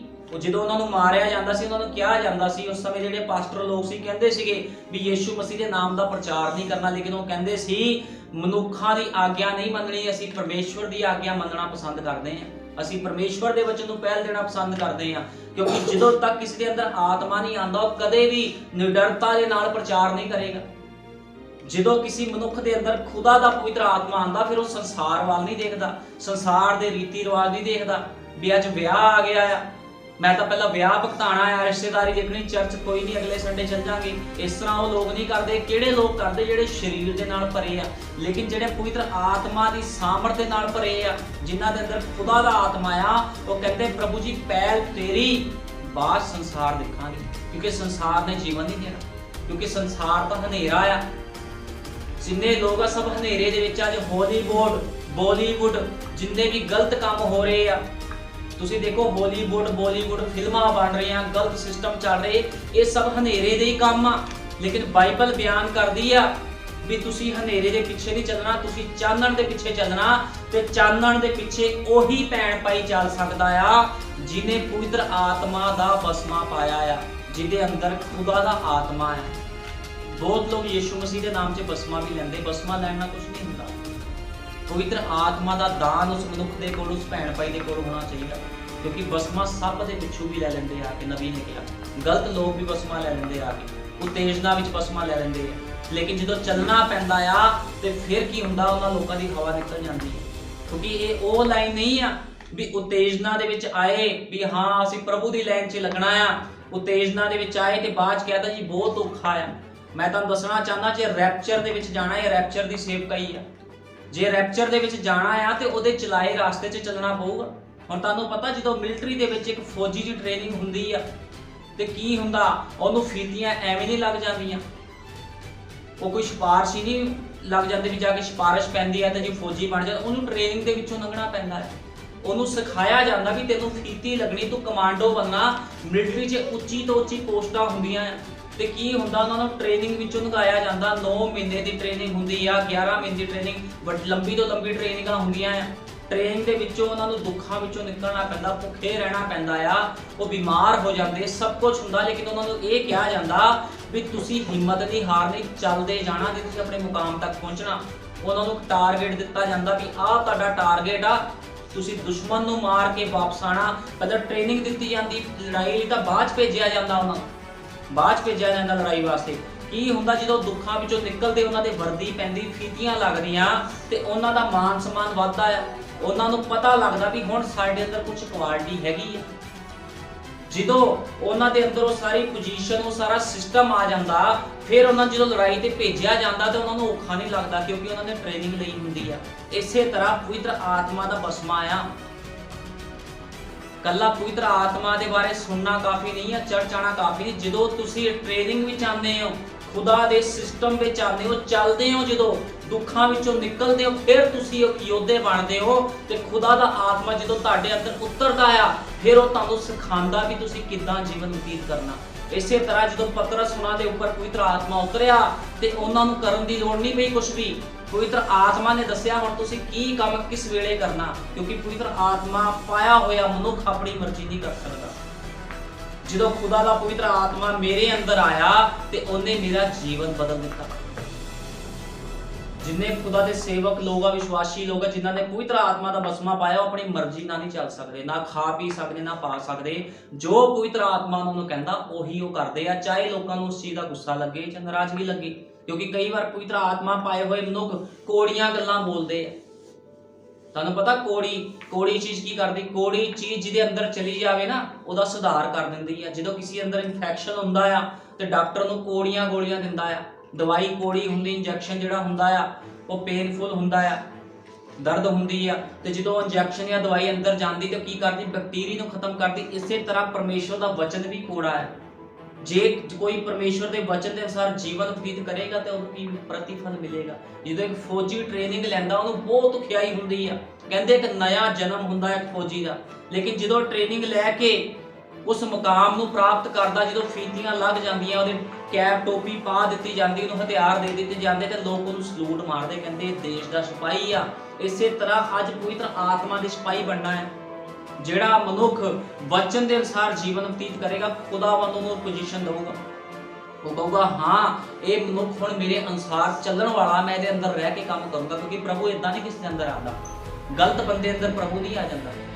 ਪ੍ਰਭੂ ਕੀ ਕਰਦਾ? ਲੋਕਾਂ ਨੂੰ ਚੰਗਿਆਈਆਂ ਦੇਂਦਾ, ਬਰਕਤਾਂ ਦਿੰਦਾ, ਲੇਕਿਨ ਅੰਦਰ ਆਣਾ ਇੱਕ ਅਲੱਗ ਗੱਲ ਆ। ਲੋਕ ਵਿਸ਼ਵਾਸ ਕਰ ਰਹੇ ਆ ਵੀ ਇਹ ਯਿਸੂ ਮਸੀਹ, ਅਸੀਂ ਇੱਥੇ ਵਿਸ਼ਵਾਸ ਕਰਦੇ, ਵੱਡੇ ਵੱਡੇ ਕੰਮ ਕਰਦਾ। ਵਿਸ਼ਵਾਸ ਕਰਨਾ ਇੱਕ ਅਲੱਗ ਗੱਲ ਹੁੰਦੀ, ਲੇਕਿਨ ਖੁਦਾਵੰਦ ਕਿਸੇ ਦੇ ਅੰਦਰ ਆ ਜਾਵੇ, ਇਹ ਇੱਕ ਅਲੱਗ ਗੱਲ ਹੁੰਦੀ ਆ। ਹੁਣ ਖੁਦਾ ਦਾ ਵਚਨ ਜਿਹਦੇ ਅੰਦਰ ਆ, ਜਿਹੜਾ ਮਨੁੱਖ ਵਚਨ ਨੂੰ ਆਪਣੇ ਅੰਦਰ ਰੱਖਦਾ, ਪਵਿੱਤਰ ਆਤਮਾ ਉਸੇ ਮਨੁੱਖ ਦੇ ਅੰਦਰ ਹੁੰਦਾ। ਜੇ ਕੋਈ ਕਹਿੰਦਾ ਪ੍ਰਭੂ ਜੀ ਤੇਰਾ ਵਚਨ ਕਹਿੰਦਾ ਆ ਵੀ ਅੱਜ ਐਤਵਾਰ ਆ, ਜਿਹਦਾ ਮਰਜ਼ੀ ਵਿਆਹ ਹੋਵੇ ਮੈਂ ਨਹੀਂ ਜਾਊਂਗਾ, ਨਹੀਂ ਜਾਊਂਗੀ, ਤੇਰਾ ਵਚਨ ਕਹਿੰਦਾ ਮੇਰੀ ਉਪਾਸਨਾ ਕਰ, ਇਹ ਪਵਿੱਤਰ ਆਤਮਾ ਨੂੰ ਅੰਦਰ ਰਹਿ ਕੇ ਕਹਿੰਦਾ। ਲੇਕਿਨ ਜਿਹਦੇ ਅੰਦਰ ਆਤਮਾ ਨਹੀਂ, ਉਹ ਕਹਿੰਦੇ ਕੋਈ ਗੱਲ ਨਹੀਂ, ਰਿਸ਼ਤੇਦਾਰੀ ਟੁੱਟ ਜਾਊਗੀ, ਜੇ ਅਸੀਂ ਵਿਆਹ ਤੇ ਨਹੀਂ ਗਏ, ਰਿਸ਼ਤੇਦਾਰਾਂ ਨੂੰ ਗੁੱਸੇ ਨਹੀਂ ਕਰਨਾ, ਅਗਲੇ ਸੰਡੇ ਚੱਲ ਜਾਗੇ ਚਰਚ, ਫਿਰ ਖੁਦਾ ਦੇ ਕੰਮ ਕਰ ਲਾਂਗੇ। ਇਹ ਕਿਹੜੇ ਲੋਕ ਆ ਜਿਹੜੇ ਸਰੀਰ ਦੇ ਨਾਲ ਭਰੇ ਹੋਏ, ਜਿਨ੍ਹਾਂ ਦੇ ਅੰਦਰ ਆਤਮਾ ਦਾ 1% ਵੀ ਹਿੱਸਾ ਨਹੀਂ ਹੈ। ਲੇਕਿਨ ਜਿਹੜੀ ਰਹਾਬ ਵੈਸ਼ਵਾ ਸੀਗੀ, ਇਹਨੇ ਵਿਸ਼ਵਾਸ ਕੀਤਾ, ਹੈਗੀ ਵੈਸ਼ਿਆ ਸੀਗੀ ਤੇ ਵਿਸ਼ਵਾਸ ਕਿਤੇ ਕਰ ਰਹੀ ਹੈ ਖੁਦਾ ਦੇ ਲੋਕਾਂ ਦੇ, ਕਿਉਂਕਿ ਇਹਨੇ ਸੁਣਿਆ ਸੀਗਾ ਵੀ ਇਜ਼ਰਾਈਲੀ ਲੋਕਾਂ ਨੇ ਕਿੱਦਾਂ ਪੂਰੇ ਵਰਲਡ ਨੂੰ ਮਾਰਿਆ, ਪੂਰੇ ਦੇਸ਼ਾਂ ਨੂੰ ਮਾਰਿਆ ਆ, ਕਿੱਦਾਂ ਖੁਦਾਵੰਦ ਇਹਨਾਂ ਦੀ ਗਵਾਹੀ ਕਰਦਾ ਸੀਗਾ। ਤੇ ਜਦੋਂ ਇਹਨੇ ਸੁਣਿਆ, ਇਹਨੇ ਵਿਸ਼ਵਾਸ ਕੀਤਾ, ਇਹਨੇ ਉਹ ਖੁਦਾ ਦੇ ਲੋਕਾਂ ਨੂੰ ਆਪਣੇ ਘਰ 'ਚ ਲੁਕੋਇਆ, ਤਾਂ ਕਿ ਇਹ ਲੋਕਾਂ ਨੂੰ ਕੋਈ ਇਸ ਦੇਸ਼ ਦੇ ਜਿਹੜੇ ਲੋਕ ਜਿੱਥੇ ਉਹ ਜਸੂਸੀ ਕਰਨ ਗਏ ਸੀ, ਉਸ ਦੇਸ਼ ਦੇ ਲੋਕ ਕਿਤੇ ਇਹਨਾਂ ਨੂੰ ਮਾਰ ਨਾ ਦੇਣ। ਖੁਦਾ ਨੇ ਉਹਨੂੰ ਠਹਿਰਾਇਆ ਹੋਇਆ ਸੀ ਰਹਾਬ ਵੈਸ਼ਿਆ ਨੂੰ, ਤੇ ਕੀ ਹੋਇਆ? ਉਹਦੇ ਉੱਪਰ ਕਿਰਪਾ ਹੋਈ। ਕਿੰਨੀ ਵੱਡੀ ਕਿਰਪਾ ਕੀਤੀ। नहीं तो एक बदनाम औरत ਨੂੰ हर कोई बंदा गलत नज़रां ਨਾਲ देखदा, गलत लैंग्वेज ਦੇ ਨਾਲ ਬੋਲਦਾ ਆ। लेकिन ਜਦੋਂ ਇਹ ਦੋ ਭਾਈ ਉਸ ਸਥਾਨ 'ਚ ਗਏ, ਇਹਨਾਂ ਨੇ ਰਿਸਪੈਕਟ ਦੇ ਨਾਲ ਉਸ ਨੂੰ ਭੈਣ ਕਿਆ ਕਰਕੇ ਸੰਬੋਧਿਤ ਕੀਤਾ ਹੋਣਾ ਹੈ, ਤੇ ਕਿੱਦਾਂ ਉਹਨੇ ਵੀ ਰਿਸਪੈਕਟ ਕਰਦੇ ਹੋਏ ਇਹਨਾਂ ਨੂੰ ਲੁਕੋਇਆ। ਤੇ ਜਦੋਂ ਦੇਖਿਆ ਵੀ ਹੁਣ ਖਤਰਾ ਟਲ ਗਿਆ, ਇਹਨਾਂ ਨੂੰ ਕਹਿੰਦੀ ਤੁਸੀਂ 3 ਦਿਨ ਜਾ ਕਿਤੇ ਲੁਕ ਜਿਓ ਜਾ ਕੇ, ਤੇ 3 ਦਿਨ ਬਾਅਦ ਤੁਸੀਂ ਫੇਰ ਆਪਣੇ ਦੇਸ਼ ਨੂੰ ਮੁੜ ਜਿਓ। ਤੇ ਕੀ ਹੋਇਆ, ਜਦੋਂ ਇਹ ਆਪਣੇ ਦੇਸ਼ 'ਚ ਮੁੜੇ, ਇਹਨਾਂ ਨੇ ਸਾਰਾ ਕੁਝ ਦੱਸਿਆ ਵੀ ਇੱਕ ਏਦਾਂ ਦਾ ਰਹਾਬ ਵੈਸ਼ਵਾ ਸੀਗੀ, ਉਹਨੇ ਸਾਨੂੰ ਆਪਣੇ ਘਰ ਦੇ ਵਿੱਚ ਲੁਕੋਇਆ ਸੀਗਾ। ਤੇ ਉਹ ਕਹਿੰਦੇ ਕੋਈ ਗੱਲ ਨਹੀਂ, ਯਹੋਸ਼ੂਆ ਨੇ ਕਿਹਾ ਉਹਨਾਂ ਤੇ ਦਇਆ ਕੀਤੀ ਜਾਵੇਗੀ। ਹੁਣ ਯਹੋਸ਼ੂਆ ਜਿੱਦਾਂ ਮੂਸਾ ਦੇ ਨਾਲ ਪ੍ਰਭੂ ਯੀਸ਼ੂ ਮਸੀਹ ਉਹ ਚਾਨਣ ਰਿਹਾ ਸੀ, ਉਸੇ ਤਰ੍ਹਾਂ ਯਹੋਸ਼ੂਆ ਦੇ ਨਾਲ ਵੀ ਰਿਹਾ। ਉਹਨੇ ਯਹੋਸ਼ੂਆ ਨੂੰ ਕਿਹਾ, ਯਹੋਸ਼ੂਆ ਜਿਸ ਤਰ੍ਹਾਂ ਮੈਂ ਮੂਸਾ ਦੇ ਅੰਗ ਸੰਗ ਸੀ, ਤੇਰੇ ਵੀ ਅੰਗ ਸੰਗ ਹੋਵਾਂਗਾ। ਕਿਉਂ ਕਿਹਾ ਯਹੋਸ਼ੂਆ ਨੂੰ ਉਹਨੇ? ਕਿਉਂਕਿ ਤੁਹਾਨੂੰ ਪਤਾ ਯਹੋਸ਼ੂਆ ਹੀ ਇਹੋ ਜਿਹਾ ਮਨੁੱਖ ਸੀਗਾ ਜਿਹੜਾ ਖੁਦਾ ਦੇ ਵਚਨ ਤੇ ਪੂਰੀ ਤਰ੍ਹਾਂ ਵਿਸ਼ਵਾਸ ਕਰਦਾ ਸੀਗਾ। ਯਹੋਸ਼ੂਆ ਦੇ ਕਲੇਬ ਨੂੰ ਚੁਣਿਆ ਗਿਆ ਸੀਗਾ। ਯਹੋਸ਼ੂਆ ਦੇ ਕਲੇਬ ਇਹੋ ਜਿਹੇ ਮਨੁੱਖ ਸੀਗੇ, ਤੇ ਯਹੋਸ਼ੂਆ ਨੂੰ ਸੇਵਕਾਈ ਦਿੱਤੀ ਗਈ ਸੀ, ਕਿਉਂਕਿ ਯਹੋਸ਼ੂਆ ਕੀ ਕਰਦਾ ਸੀਗਾ, ਆਪਣਾ ਜਿਹੜਾ ਉਹਦਾ ਸੇਵਕ ਸੀ ਮੂਸਾ, ਉਹਦੇ ਅੰਗ ਸੰਗ ਰਹਿੰਦਾ ਸੀਗਾ, ਉਹਦੀ ਆਗਿਆਕਾਰੀ ਕਰਦਾ ਸੀ। ਤੇ ਪਰਮੇਸ਼ਵਰ ਨੇ ਦੇਖਿਆ ਵੀ ਇਹ ਟ੍ਰੇਨਿੰਗ ਦੇ ਵਿੱਚੋਂ ਸਹੀ ਨਿਕਲਿਆ ਆ, ਇਹਨੂੰ ਵਰਦੀ ਪਾ ਦਿੱਤੀ ਗਈ ਆ। ਕਿਉਂਕਿ ਜਦੋਂ ਮੂਸਾ ਦੇ ਪਿੱਛੇ ਪਿੱਛੇ ਚੱਲਦਾ ਗਿਆ, ਤੇ ਪ੍ਰਭੂ ਨੇ ਦੇਖਿਆ ਵੀ ਇਹ ਤਾਂ ਬਹੁਤ ਵਧੀਆ ਚੱਲ ਰਿਹਾ ਆ, ਪਰਫੈਕਟ ਆ ਪੂਰਾ, ਇਹ ਯੋਗ ਆ ਵੀ ਮੈਂ ਇਹਦੇ ਅੰਦਰ ਰਵਾਂ। ਤੇ ਖੁਦਾ ਵੱਲ ਉਹਦੇ ਨਾਲ ਰਿਹਾ, ਉਹਦੇ ਅੰਦਰ ਰਿਹਾ। ਯਹੋਸ਼ੂਆ ਨੇ ਉਹੀ ਕੰਮ ਕੀਤੇ ਜੋ ਪਰਮੇਸ਼ਵਰ ਨੇ ਉਹਨੂੰ ਕਹੇ, ਤੇ ਕਦੇ ਵੀ ਪਰਮੇਸ਼ਵਰ ਨੇ ਯਹੋਵਾ ਨੇ ਯਹੋਸ਼ੂਆ ਨੂੰ ਹਾਰ ਦਾ ਮੂੰਹ ਨਹੀਂ ਦਿਖਣਾ ਦਿੱਤਾ, ਹਮੇਸ਼ਾ ਉਹਨੂੰ ਜਿੱਤ ਪ੍ਰਾਪਤ ਕੀਤੀ, ਹਮੇਸ਼ਾ ਉਹਨੇ ਜਿੱਤ ਪ੍ਰਾਪਤ ਕੀਤੀ ਯਹੋਸ਼ੂਆ ਨੇ, ਕਿਉਂਕਿ ਉਹ ਚਾਨਣ ਦੇ ਪਿੱਛੇ ਸੀਗਾ। ਮੈਂ ਤੁਹਾਨੂੰ ਦੱਸਣਾ ਚਾਹੁੰਦਾ ਮੇਰੇ ਭੈਣ ਭਾਈਓ ਜੀਜੋ, ਜਦੋਂ ਕੋਈ ਮਨੁੱਖ ਚਾਨਣ ਦੇ ਪਿੱਛੇ ਚੱਲਦਾ ਆ, ਹਨੇਰੇ ਨੂੰ ਛੱਡਦਾ, ਚਾਹੇ ਤੁਹਾਨੂੰ ਸੰਸਾਰ ਦੇ ਰਿਸ਼ਤੇਦਾਰ ਤੁਹਾਡੇ ਛੱਡ ਦੇਣ, ਸੰਸਾਰ ਛੱਡ ਦੇ, ਲੇਕਿਨ ਕਦੇ ਵੀ ਤੁਹਾਨੂੰ ਖੁਦਾ ਨਹੀਂ ਛੱਡੂਗਾ। ਕਦੇ ਵੀ ਲੋਕਾਂ ਦੀ ਪਰਵਾਹ ਨਾ ਕਰੋ, ਜੇ ਜਿਉਂਦੇ ਵਚਨ ਦੇ ਪਿੱਛੇ ਚੱਲਣਾ ਤੇ ਸੰਸਾਰ ਨੂੰ ਤੁਹਾਨੂੰ ਛੱਡਣਾ ਪੈਣਾ। ਕਿਉਂਕਿ ਬਾਈਬਲ ਬਿਆਨ ਕਰਦੀ ਸੰਸਾਰ ਦਾ ਮਿੱਤਰਚਾਰਾ ਪਰਮੇਸ਼ਵਰ ਦੇ ਨਾਲ ਵੈਰ ਆ, ਸੰਸਾਰ ਦੇ ਨਾਲ ਮਿੱਤਰਚਾਰਾ ਨਹੀਂ ਰੱਖਣਾ। ਇਹ ਉਹ ਲਾਈਨ ਆ ਜਿਹੜੀ ਕਹਿੰਦੀ ਸੰਸਾਰ ਨੂੰ ਛੱਡ ਦਿਓ। ਸੰਸਾਰ ਨੂੰ ਛੱਡਣ ਦਾ ਇਹ ਮਤਲਬ ਨਹੀਂ ਆ ਵੀ ਤੁਸੀਂ ਹੁਣ ਲੋਕਾਂ ਨੂੰ ਬੁਲਾਣਾ ਨਹੀਂ ਆ, ਜਾਂ ਤੁਸੀਂ ਕਿਸੇ ਦੀ ਵਿਆਹ ਸ਼ਾਦੀ ਤੇ ਜਾਣਾ, ਜਿੱਥੇ ਮਰਜ਼ੀ ਜਾਓ, ਜੋ ਮਰਜ਼ੀ ਕਰੋ, ਲੇਕਿਨ ਖੁਦਾ ਦਾ ਵਚਨ ਕਹਿੰਦਾ ਵਚਨ ਦੇ ਦਾਇਰੇ ਵਿੱਚ ਰਹਿ ਕੇ ਕਰੋ। ਜੇ ਕਿਸੇ ਦੇ ਵਿਆਹ ਤੇ ਵੀ ਜਾਣਾ ਤਾਂ ਸੰਡੇ ਨੂੰ ਵੀ ਜਾਣਾ, ਤੇ ਹਜ਼ੂਰੀ ਤੋਂ ਬਾਅਦ ਜਾਓ, ਪਹਿਲਾਂ ਖੁਦਾ ਦਾ ਵਚਨ ਸੁਣੋ, ਉਹਦੀ ਹਜ਼ੂਰੀ ਦੇ ਕੰਮਾਂ ਨੂੰ ਪੂਰਾ ਕਰੋ, ਫਿਰ ਜਾਓ। ਲੇਕਿਨ ਖੁਦਾ ਦੇ ਕੰਮਾਂ ਨੂੰ ਛੱਡ ਕੇ ਜੇ ਕੋਈ ਬੰਦਾ ਸੰਸਾਰ ਦੇ ਕੰਮ ਕਰਦਾ, ਤੇ ਪਰਮੇਸ਼ਵਰ ਇਹੋ ਜਿਹੇ ਦੋਗਲੇ ਲੋਕਾਂ ਨੂੰ ਪਸੰਦ ਨਹੀਂ ਕਰਦਾ। ਉਹ ਕਹਿੰਦਾ ਮੈਂ ਇਹਦੇ ਵਿੱਚ ਕਦੇ ਨਹੀਂ ਆਊਂਗਾ। ਖੁਦਾਵੰਦ ਉਹਨਾਂ ਲੋਕਾਂ 'ਚ ਰਹਿੰਦਾ ਜਿਹੜੇ ਆਪਣੇ ਆਪ ਨੂੰ ਸਮਰਪਿਤ ਕਰਦੇ ਆ। ਪੈਂਤੇਕੋਸਤ ਦੇ ਦਿਨ ਜਦੋਂ ਪਵਿੱਤਰ ਆਤਮਾ ਉਹਨਾਂ ਲੋਕਾਂ ਦੇ ਐਵੇਂ ਨਹੀਂ ਸੀ ਉਤਰਿਆ, ਉਹ ਲੋਕਾਂ ਨੇ ਦਿਨ ਰਾਤ ਪ੍ਰਾਰਥਨਾ ਕੀਤੀ ਸੀ, ਪ੍ਰਭੂ ਦੇ ਵਿੱਚ ਚੱਲਦੇ ਰਹੇ, ਉਹਦੇ ਵਚਨ ਨੂੰ ਉਹਨਾਂ ਨੇ ਅੰਦਰ ਰੱਖਿਆ ਸੀਗਾ, ਤੇ ਪ੍ਰਭੂ ਨੇ ਇਕਰਾਰ ਕੀਤਾ ਹੋਇਆ ਪਵਿੱਤਰ ਆਤਮਾ ਉਹਨਾਂ ਦੇ ਅੰਦਰ ਭੇਜਿਆ। ਜਦੋਂ ਇਕਰਾਰ ਕੀਤਾ ਹੋਇਆ ਪਵਿੱਤਰ ਆਤਮਾ ਅੰਦਰ ਆਇਆ, ਤੇ ਕੀ ਹੋਇਆ, ਜਿਹੜੇ ਪਤਰਸ ਨੇ ਇਨਕਾਰ ਕੀਤਾ ਸੀ, ਉਸੇ ਪਤਰਸ ਦੇ ਬੋਲਣ ਦੇ ਨਾਲ ਹਨਨਿਆ ਤੇ ਸ਼ਫੀਰਾ ਮਾਰੇ ਗਏ। ਦੋ ਹਸਬੈਂਡ ਵਾਈਫ ਸੀ, ਹਨਨਿਆ ਤੇ ਸ਼ਫੀਰਾ। ਦੇਖੋ ਜਿਹਦੇ ਅੰਦਰ ਚਾਨਣ ਆਂਦਾ ਉਹਨਾਂ ਨੂੰ ਝੂਠ ਨਹੀਂ ਬੋਲ ਸਕਦਾ। ਅੱਜ ਬਹੁਤ ਲੋਕ ਚਰਚ ਆ ਕੇ ਸੇਵਕਾਂ ਦੇ ਨਾਲ ਝੂਠ ਬੋਲਦੇ ਆ, ਉਹ ਕਹਿੰਦੇ ਇਹ ਤਾਂ ਬੰਦਾ, ਇਹਨੂੰ ਕੀ ਪਤਾ ਲੱਗਣਾ। ਲੇਕਿਨ ਜੇ ਖੁਦਾ ਦਾ ਪਵਿੱਤਰ ਆਤਮਾ ਅੰਦਰ ਆ ਉਸ ਸੇਵਕ ਦੇ, ਤੇ ਉਹਨੂੰ ਸਭ ਕੁਝ ਪਤਾ, ਤੁਸੀਂ ਉਹਨੂੰ ਟੋਪੀ ਨਹੀਂ ਪਾ ਸਕਦੇ। ਉਹਨੂੰ ਪਤਾ ਤੁਸੀਂ ਸੇਵਕ ਨਾਲ ਝੂਠ ਬੋਲ ਰਹੇ ਹੋ, ਸੇਵਕ ਨੂੰ ਪਤਾ ਹੁੰਦਾ ਹੈ, ਕਿਉਂਕਿ ਪਵਿੱਤਰ ਆਤਮਾ ਸੇਵਕ ਨੂੰ ਦੱਸਦਾ ਹੈ। ਕਿਉਂਕਿ ਕਹਿੰਦੇ ਪਵਿੱਤਰ ਆਤਮਾ ਨੂੰ ਕੋਈ ਜਾਂਚ ਨਹੀਂ ਸਕਦਾ, ਪਵਿੱਤਰ ਆਤਮਾ ਸਭਨਾਂ ਨੂੰ ਜਾਂਚ ਲੈਂਦਾ ਹੈ, ਲੇਕਿਨ ਪਵਿੱਤਰ ਆਤਮਾ ਪਾਏ ਹੋਏ ਮਨੁੱਖ ਨੂੰ ਨਹੀਂ ਕੋਈ ਜਾਂਚ ਸਕਦਾ। ਇਸ ਕਰਕੇ ਹਮੇਸ਼ਾ ਚਾਨਣ ਦੇ ਪਿੱਛੇ ਚੱਲਣਾ। ਤੇ ਕਿਸ ਤਰ੍ਹਾਂ ਰਹਾਬ ਵੈਸ਼ਵਾ ਦੇ ਉੱਪਰ ਦਇਆ ਕੀਤੀ ਗਈ। ਹੁਣ ਜਿਹੜੇ ਦੋ ਮਨੁੱਖ ਗਏ ਸੀ, ਉਹ ਦੋ ਮਨੁੱਖਾਂ ਕਰਕੇ ਪੂਰਾ ਦੇਸ਼ ਹਿੱਲ ਗਿਆ ਉਸ ਜਗ੍ਹਾ ਦਾ। ਕਿਉਂ ਹਿੱਲ ਗਿਆ? ਕਿਉਂਕਿ ਦੋ ਮਨੁੱਖਾਂ ਦੇ ਨਾਲ ਖੁਦਾ ਦੀ ਹਜ਼ੂਰੀ ਸੀਗੀ। ਉਹ ਦੋ ਮਨੁੱਖ ਖੁਦਾ ਦੇ ਲੋਕ ਸੀਗੇ, ਜਿਨ੍ਹਾਂ ਨੇ ਪੂਰਾ ਦੇਸ਼ ਹਿਲਾਤਾ ਜਾ ਕੇ। ਹੁਣ ਤੁਸੀਂ ਆਪ ਦੇਖੋ, ਜਿੱਥੇ ਪਵਿੱਤਰ ਆਤਮਾ ਪਾਏ ਹੋਏ ਬੰਦੇ ਕਿਸੇ ਦੇਸ਼ 'ਚ ਚੱਲ ਜਾਣ, ਜਿੱਥੇ ਕਿ ਗਲਤ ਕੰਮ ਹੋ ਰਿਹਾ ਜਾਂ ਗਲਤ ਸਿਸਟਮ ਚੱਲ ਰਿਹਾ, ਲੋਕੀ ਕਹਿੰਦੇ ਆ ਖੁਦਾ ਦੇ ਬੰਦੇ ਆ ਗਏ। ਤੁਹਾਨੂੰ ਪਤਾ ਪਵਿੱਤਰ ਆਤਮਾ ਪਾਏ ਹੋਏ ਲੋਕਾਂ ਤੋਂ ਲੋਕ ਨਫ਼ਰਤ ਕਰਦੇ ਆ। ਜਿਹਦੇ ਅੰਦਰ ਖੁਦਾ ਦਾ ਪਵਿੱਤਰ ਆਤਮਾ ਹੁੰਦਾ, ਜਾਂ ਕੋਈ ਖੁਦਾ ਦਾ ਵਧੀਆ ਚੱਲਣ ਵਾਲਾ ਬੰਦਾ ਹੁੰਦਾ, ਜੋ ਕਿਤੇ ਵਿਆਹ ਸ਼ਾਦੀ ਚੱਲ ਜਾਓ, ਜਾ ਕੇ ਕੁਛ ਨਾ ਕੁਛ ਕਹਿ ਦੂਗਾ ਵੀ ਤੁਸੀਂ ਇਹ ਗਲਤ ਕੰਮ ਕਰ ਰਹੇ ਹੋ, ਤੁਸੀਂ ਭੰਗੜੇ ਪਾ ਰਹੇ ਹੋ, ਡੀਜੇ ਲਾ ਰਹੇ ਹੋ, ਬਾਈਬਲ ਇਸ ਚੀਜ਼ ਨੂੰ ਮਨਾ ਕਰਦੀ ਹੈ। ਉਹ ਬੰਦਾ ਇੱਦਾਂ ਹੀ ਜਾ ਕੇ ਕਹੂਗਾ। ਇਸ ਕਰਕੇ ਖੁਦਾ ਦੇ ਲੋਕਾਂ ਨੂੰ ਪਸੰਦ ਨਹੀਂ ਕੀਤਾ ਜਾਂਦਾ। ਇਸ ਕਰਕੇ ਇਹ ਲੋਕ ਪਸੰਦ ਨਹੀਂ ਸੀ ਕਰਦੇ ਇਜ਼ਰਾਈਲੀ ਲੋਕਾਂ ਨੂੰ, ਡਰੇ ਹੋਏ ਸੀ, ਕਹਿੰਦੇ ਇਹਨਾਂ ਨੇ ਦੁਨੀਆ ਤਬਾਹ ਕਰਤੀ, ਜੇ ਸਾਡੇ ਦੇਸ਼ ਵਿੱਚ ਵੜ ਕੇ ਸਾਨੂੰ ਵੀ ਤਬਾਹ ਕਰ ਦੇਣਗੇ। ਲੇਕਿਨ ਕੀ ਹੋਇਆ, ਜਦੋਂ ਹਮਲਾ ਕੀਤਾ ਗਿਆ, ਯਰੀਹੋ ਦੀ ਦੀਵਾਰ ਜਿਹੜੀ ਬਹੁਤ ਉੱਚੀਆਂ ਦੀਵਾਰਾਂ ਸੀ, ਯਰੀਹੋ ਜਿਹੜਾ ਸ਼ਹਿਰ ਸੀਗਾ ਉਹਦੇ ਉੱਚੀ ਦੀਵਾਰਾਂ ਸੀਗੀਆਂ, ਲੇਕਿਨ ਜਦੋਂ ਯਹੋਸ਼ੂ ਆਪਣੀ ਸੈਨਾ ਦੇ ਨਾਲ ਗਿਆ, ਤੇ ਸੈਨਾ ਦੇ ਬਲ ਦੇ ਨਾਲ ਉਹ ਦੀਵਾਰ ਨਹੀਂ ਢਾਈ ਗਈ, ਯਹੋਵਾ ਪਰਮੇਸ਼ਵਰ ਨੇ ਇਸ ਦੀਵਾਰ ਨੂੰ ਢਾ ਦਿੱਤਾ। ਉਹ ਕਹਿੰਦਾ 7 ਚੱਕਰ ਤੁਸੀਂ ਦੀਵਾਰ ਦੇ ਆਲੇ ਦੁਆਲੇ ਕੱਟਣੇ ਆ। ਜਦੋਂ 7 ਚੱਕਰ ਉਹਨਾਂ ਨੇ ਕੱਟੇ ਤੇ ਉਹਨਾਂ ਜੈਕਾਰਾ ਗਜਾਇਆ, ਉਹਨਾਂ ਨੇ ਪ੍ਰਭੂ ਯੀਸ਼ੂ ਮਸੀਹ ਦੀ ਜੈ ਜੈਕਾਰ ਕੀਤੀ ਤੇ ਕੀ ਹੋਇਆ? ਯਰੀਹੋ ਦੀ ਦੀਵਾਰ ਥੱਲੇ ਗਿਰ ਗਈ। ਤੁਹਾਨੂੰ ਪਤਾ ਆ ਜਿਹੜੀ ਵੈਸ਼ਵਾ ਆ ਅੱਜ ਦੇ ਯੁੱਗ ਦੀ ਲਾੜੀ ਨੂੰ ਵੈਸ਼ਵਾ ਦਰਸਾਉਂਦੀ ਆ। ਇਸ ਵੈਸ਼ਿਆ ਦੇ ਉੱਪਰ ਅੱਜ ਦੀ ਲਾੜੀ ਅੱਜ ਦੇ ਪਵਿੱਤਰ ਲੋਕਾਂ ਤੇ ਵੀ ਦਇਆ ਕੀਤੀ ਗਈ। ਜਿਸ ਤਰ੍ਹਾਂ ਯਹੋਸ਼ੂਆ ਨੂੰ ਤੇ ਉਹ ਜਿਹੜੇ ਯਹੋਸ਼ੂਆ ਨੇ 2 ਲੋਕਾਂ ਨੂੰ ਭੇਜਿਆ ਸੀ, ਉਸੇ ਤਰ੍ਹਾਂ ਪ੍ਰਭੂ ਯੀਸ਼ੂ ਮਸੀਹ ਨੇ ਅੱਜ ਨਬੀ ਨੂੰ ਭੇਜਿਆ ਜਿਹਦਾ ਨਾਮ ਭਾਈ ਵਿਲੀਅਮ ਬ੍ਰੈਨਮ ਆ। ਤੇ ਭਾਈ ਵਿਲੀਅਮ ਬ੍ਰੈਨਮ ਜਦੋਂ ਸੰਦੇਸ਼ ਲੈ ਕੇ ਆਇਆ ਤੇ ਉਹਨੇ ਕਿਹਾ ਆਪਣੀ ਦੁਲਹਨ ਨੂੰ, ਕਹਿੰਦਾ ਇਹ ਯਰੀਹੋ ਦੀ ਦੀਵਾਰ ਸਭ ਢਾ ਦਿੱਤੀ ਜਾਵੇਗੀ, ਕੇਵਲ ਤੂੰ ਵਿਸ਼ਵਾਸ ਕਰ। ਇਹ ਵੱਡੀ ਫਿਲਮ ਇੰਡਸਟਰੀਆਂ, ਜਿਹੜੇ ਵੱਡੇ ਕੰਮ ਹੋ ਰਹੇ ਆ ਸੰਸਾਰ 'ਚ, ਵੱਡੀ ਸਭ ਕੁਝ ਕਹਿੰਦਾ ਢਾ ਦਿੱਤਾ ਜਾਵੇਗਾ, ਇੱਕ ਦਿਨ ਖਤਮ ਕਰ ਦਿੱਤਾ ਜਾਵੇਗਾ, ਨਾਸ਼ ਕਰ ਦਿੱਤਾ ਜਾਵੇਗਾ। ਉਹ ਕਹਿੰਦਾ ਆਪਣੀ ਦੁਲਹਨ ਨੂੰ ਤੂੰ ਵਿਸ਼ਵਾਸ ਕਰ, ਕਹਿੰਦਾ ਤੂੰ ਵਿਸ਼ਵਾਸ ਕਰ। ਤੇ ਦੁਲਹਨ ਨੇ ਵਿਸ਼ਵਾਸ ਕੀਤਾ ਤੇ ਉਹਨੇ ਜਿੱਦਾਂ ਰਹਾਬ ਵੈਸ਼ਵਾ ਦੇ ਘਰ ਦੇ ਅੱਗੇ ਲਾਲ ਡੋਰੀ ਬੰਨੀ ਗਈ ਸੀ, ਇਸੇ ਤਰ੍ਹਾਂ ਯੀਸ਼ੂ ਮਸੀਹ ਨੇ ਕਿਹਾ ਵੀ ਤੁਹਾਡੇ ਉੱਪਰ ਮੇਰਾ ਲਹੂ ਆ, ਜਿਹੜਾ ਪਵਿੱਤਰ ਆਤਮਾ ਦੇ ਮਸੇ ਹੇਠ ਆਊਗਾ ਉਹ ਬਚਾਇਆ ਜਾਊਗਾ, ਕਿਉਂਕਿ ਇਸ ਧਰਤੀ ਦਾ ਨਾਸ਼ ਹੋਣ ਵਾਲਾ ਬਹੁਤ ਜਲਦੀ। ਬਾਈਬਲ ਬਿਆਨ ਕਰਦੀ ਆ ਇਹ ਧਰਤੀ ਅੱਗ ਦੇ ਨਾਲ ਸਾੜੀ ਜਾਵੇਗੀ।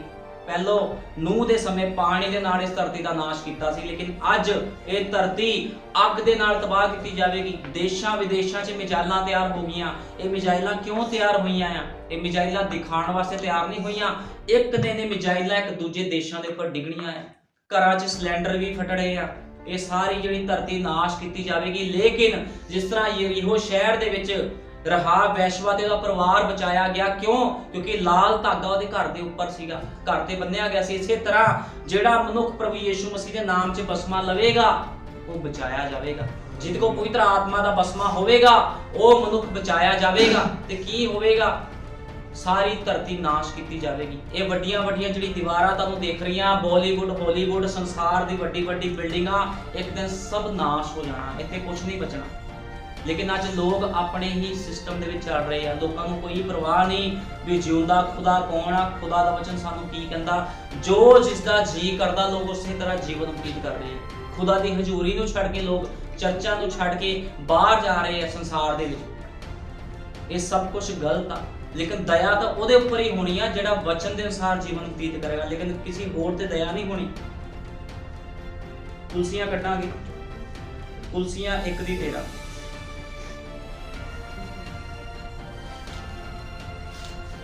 ਕੁਲਸੀਆਂ 1:13 'ਚ ਲਿਖਿਆ ਆ, ਅਤੇ ਸਾਨੂੰ ਅੰਧਕਾਰ ਦੇ ਵਸ ਵਿੱਚੋਂ ਛੁਡਾ ਕੇ ਆਪਣੇ ਪਿਆਰੇ ਪ੍ਰਭੂ ਦੇ ਰਾਜ ਵਿੱਚ ਪਹੁੰਚਾ ਦਿੱਤਾ।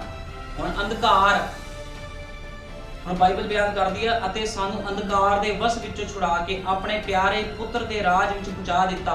ਹੁਣ ਅੰਧਕਾਰ, ਇਹਦਾ ਮਤਲਬ ਵੀ ਸੰਸਾਰ 'ਚ ਸੱਚਮੁੱਚ ਅੰਧਕਾਰ। ਹੁਣ ਅੰਧਕਾਰ ਦੇ ਵਿੱਚੋਂ ਜੇ ਬਾਹਰ ਆਣਾ ਆ ਤੇ ਚਾਨਣ ਦੇ ਪਿੱਛੇ ਚੱਲਣਾ ਪਵੇਗਾ। ਚਾਨਣ ਕੌਣ ਆ? ਪ੍ਰਭੂ ਯੀਸ਼ੂ ਮਸੀਹ ਦਾ ਵਚਨ। ਤੁਹਾਨੂੰ ਵਚਨ ਦੇ ਅਨੁਸਾਰ ਜੀਵਨ ਬਤੀਤ ਕਰਨਾ ਪਵੇਗਾ। ਜੋ ਤੁਹਾਨੂੰ ਬਾਈਬਲ ਕਹਿੰਦੀ ਤੁਹਾਨੂੰ ਉਹਦੇ ਅਨੁਸਾਰ ਚੱਲਣਾ ਪਵੇਗਾ। ਕੋਈ ਮਤਲਬ ਨਹੀਂ ਤੁਹਾਡਾ ਰਿਸ਼ਤੇਦਾਰ ਕੀ ਕਹਿੰਦਾ, ਤੁਹਾਡਾ ਭੈਣ ਭਰਾ ਕੀ ਕਹਿੰਦਾ ਹੈ, ਤੁਹਾਡਾ ਆਂਢ ਗੁਆਂਢ ਕੀ ਕਹਿੰਦਾ, ਕੋਈ ਮਤਲਬ ਨਹੀਂ। ਤੁਸੀਂ ਇਹ ਦੇਖਣਾ ਵੀ ਖੁਦਾ ਦਾ ਵਚਨ ਮੈਨੂੰ ਕੀ ਕਹਿੰਦਾ ਹੈ। ਰਹਾਬ ਵੈਸ਼ਵਾ ਨੇ ਨਹੀਂ ਦੇਖਿਆ ਵੀ ਮੈਂ ਜਿਹੜੇ ਦੇਸ਼ 'ਚ ਰਹਿ ਰਹੀ ਹਾਂ ਉਹ ਦੇਸ਼ ਦੇ ਲੋਕ ਮੈਨੂੰ ਕੀ ਕਹਿਣਗੇ। ਉਹਨੇ ਖੁਦਾ ਦੇ ਵਚਨ ਵੱਲ ਦੇਖਿਆ। ਉਹਨੇ ਕਿਹਾ ਵੀ ਮੈਂ ਤੁਹਾਡੇ ਤੇ ਦਇਆ ਕੀਤੀ ਆ, ਤੁਸੀਂ ਵੀ ਮੇਰੇ ਤੇ ਦਇਆ ਕਰਨੀ ਆ। ਤੇ ਜਦੋਂ ਉਹ 2 ਮਨੁੱਖਾਂ ਤੇ ਰਹਾਬ ਵੈਸ਼ਿਆ ਨੇ ਦਇਆ ਕੀਤੀ, ਆਪਣੇ ਘਰ 'ਚ ਲੁਕੋਇਆ ਤੇ ਉਹਨਾਂ ਨੇ ਵੀ ਉਸ ਤੇ ਦਇਆ ਕੀਤੀ। ਉਹ ਕਹਿੰਦੇ ਠੀਕ ਆ, ਅਸੀਂ ਵੀ ਤੇਰੇ ਤੇ ਦਇਆ ਕਰਾਂਗੇ। ਜਦੋਂ ਹਮਲਾ ਹੋਇਆ, ਉਹ ਯਰੀਹੋ ਦੀ ਦੀਵਾਰ ਢਾਈ ਗਈ, ਪੂਰਾ ਦੇਸ਼ ਨਾਸ਼ ਕਰ ਦਿੱਤਾ ਗਿਆ। ਤੇ ਕੀ ਹੋਇਆ? ਉਹਨਾਂ ਦੇ ਲੋਕ ਬਚਾਏ ਗਏ ਤੇ ਰਹਾਬ ਵੈਸ਼ਵਾ ਦਾ ਨਾਮ ਵਿਸ਼ਵਾਸੀਆਂ ਦੇ ਵਿੱਚ ਆਂਦਾ, ਵਿਸ਼ਵਾਸ ਦੇ ਯੋਧਿਆਂ ਦੇ ਵਿੱਚ ਨਾਮ ਆਇਆ।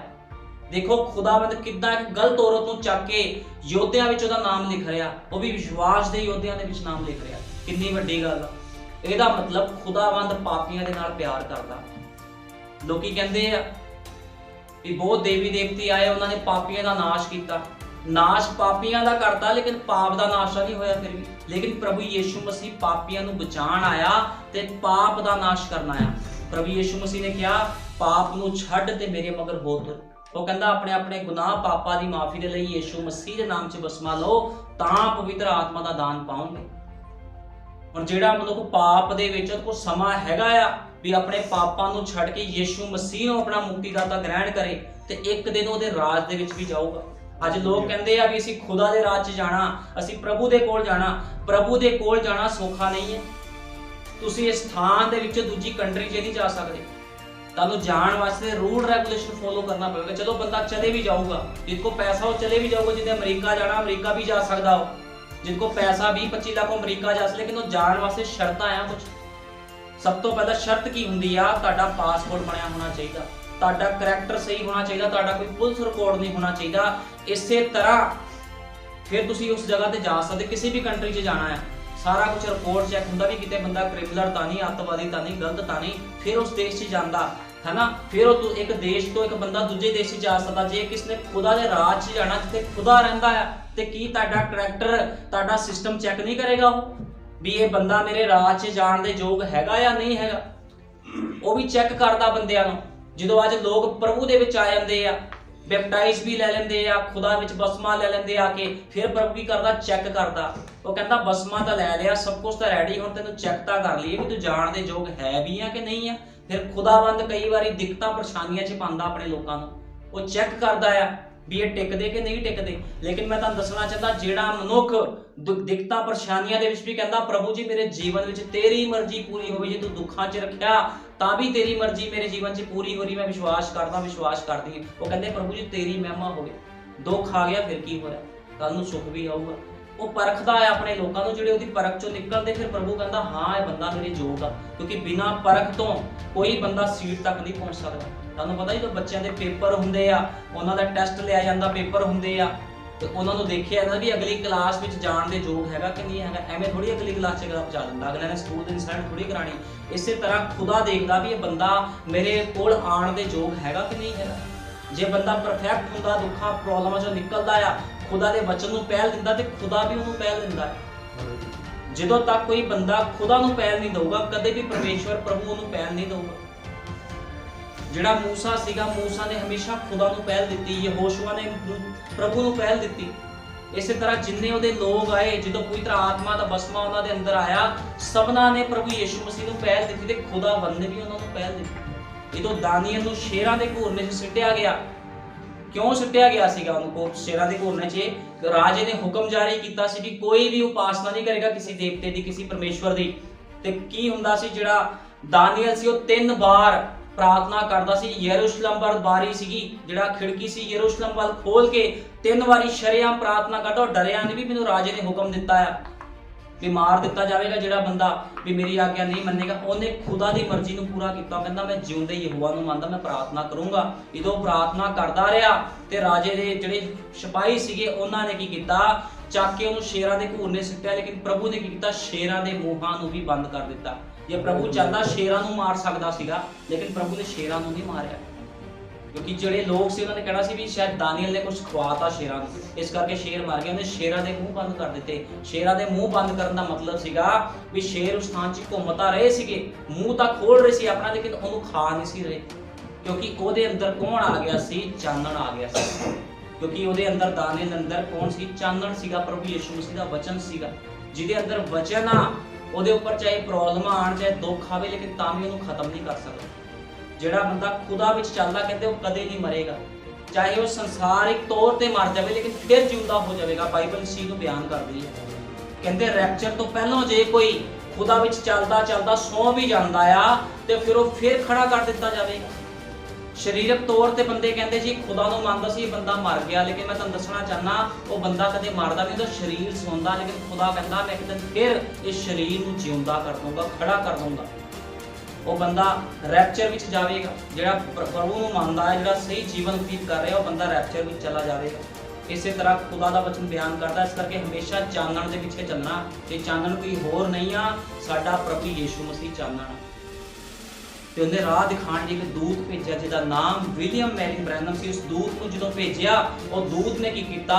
ਸਮੇਂ ਦਾ ਸੰਦੇਸ਼ ਲੋਕਾਂ ਨੂੰ ਦਿੱਤਾ। ਉਹ ਕਹਿੰਦਾ ਜਿਹੜਾ ਬੈਪਟਾਈਜ਼ ਆ ਪਿਤਾ ਪੁੱਤਰ 'ਚ ਨਹੀਂ ਆ, ਪ੍ਰਭੂ ਯਿਸੂ ਮਸੀਹ ਦੇ ਨਾਮ ਦੇ ਵਿੱਚ। ਉਹਨੇ ਦੱਸਿਆ ਵੀ ਜਿਹੜੇ ਖੁਦਾ ਦੇ ਲੋਕ ਆ, ਖੁਦਾ ਦੀ ਬੇਟੀਆਂ, ਖੁਦਾ ਦੇ ਜਿਹੜੇ ਪੁੱਤਰ ਆ, ਉਹਨਾਂ ਨੇ ਕਿੱਦਾਂ ਦੇ ਕੱਪੜੇ ਪਾਣੇ ਆ, ਕਿੱਦਾਂ ਦਾ ਜੀਵਨ ਬਤੀਤ ਕਰਨਾ, ਸਭ ਕੁਝ ਉਹ ਦੂਤ ਦੇ ਦੁਆਰਾ ਦੱਸਿਆ ਗਿਆ।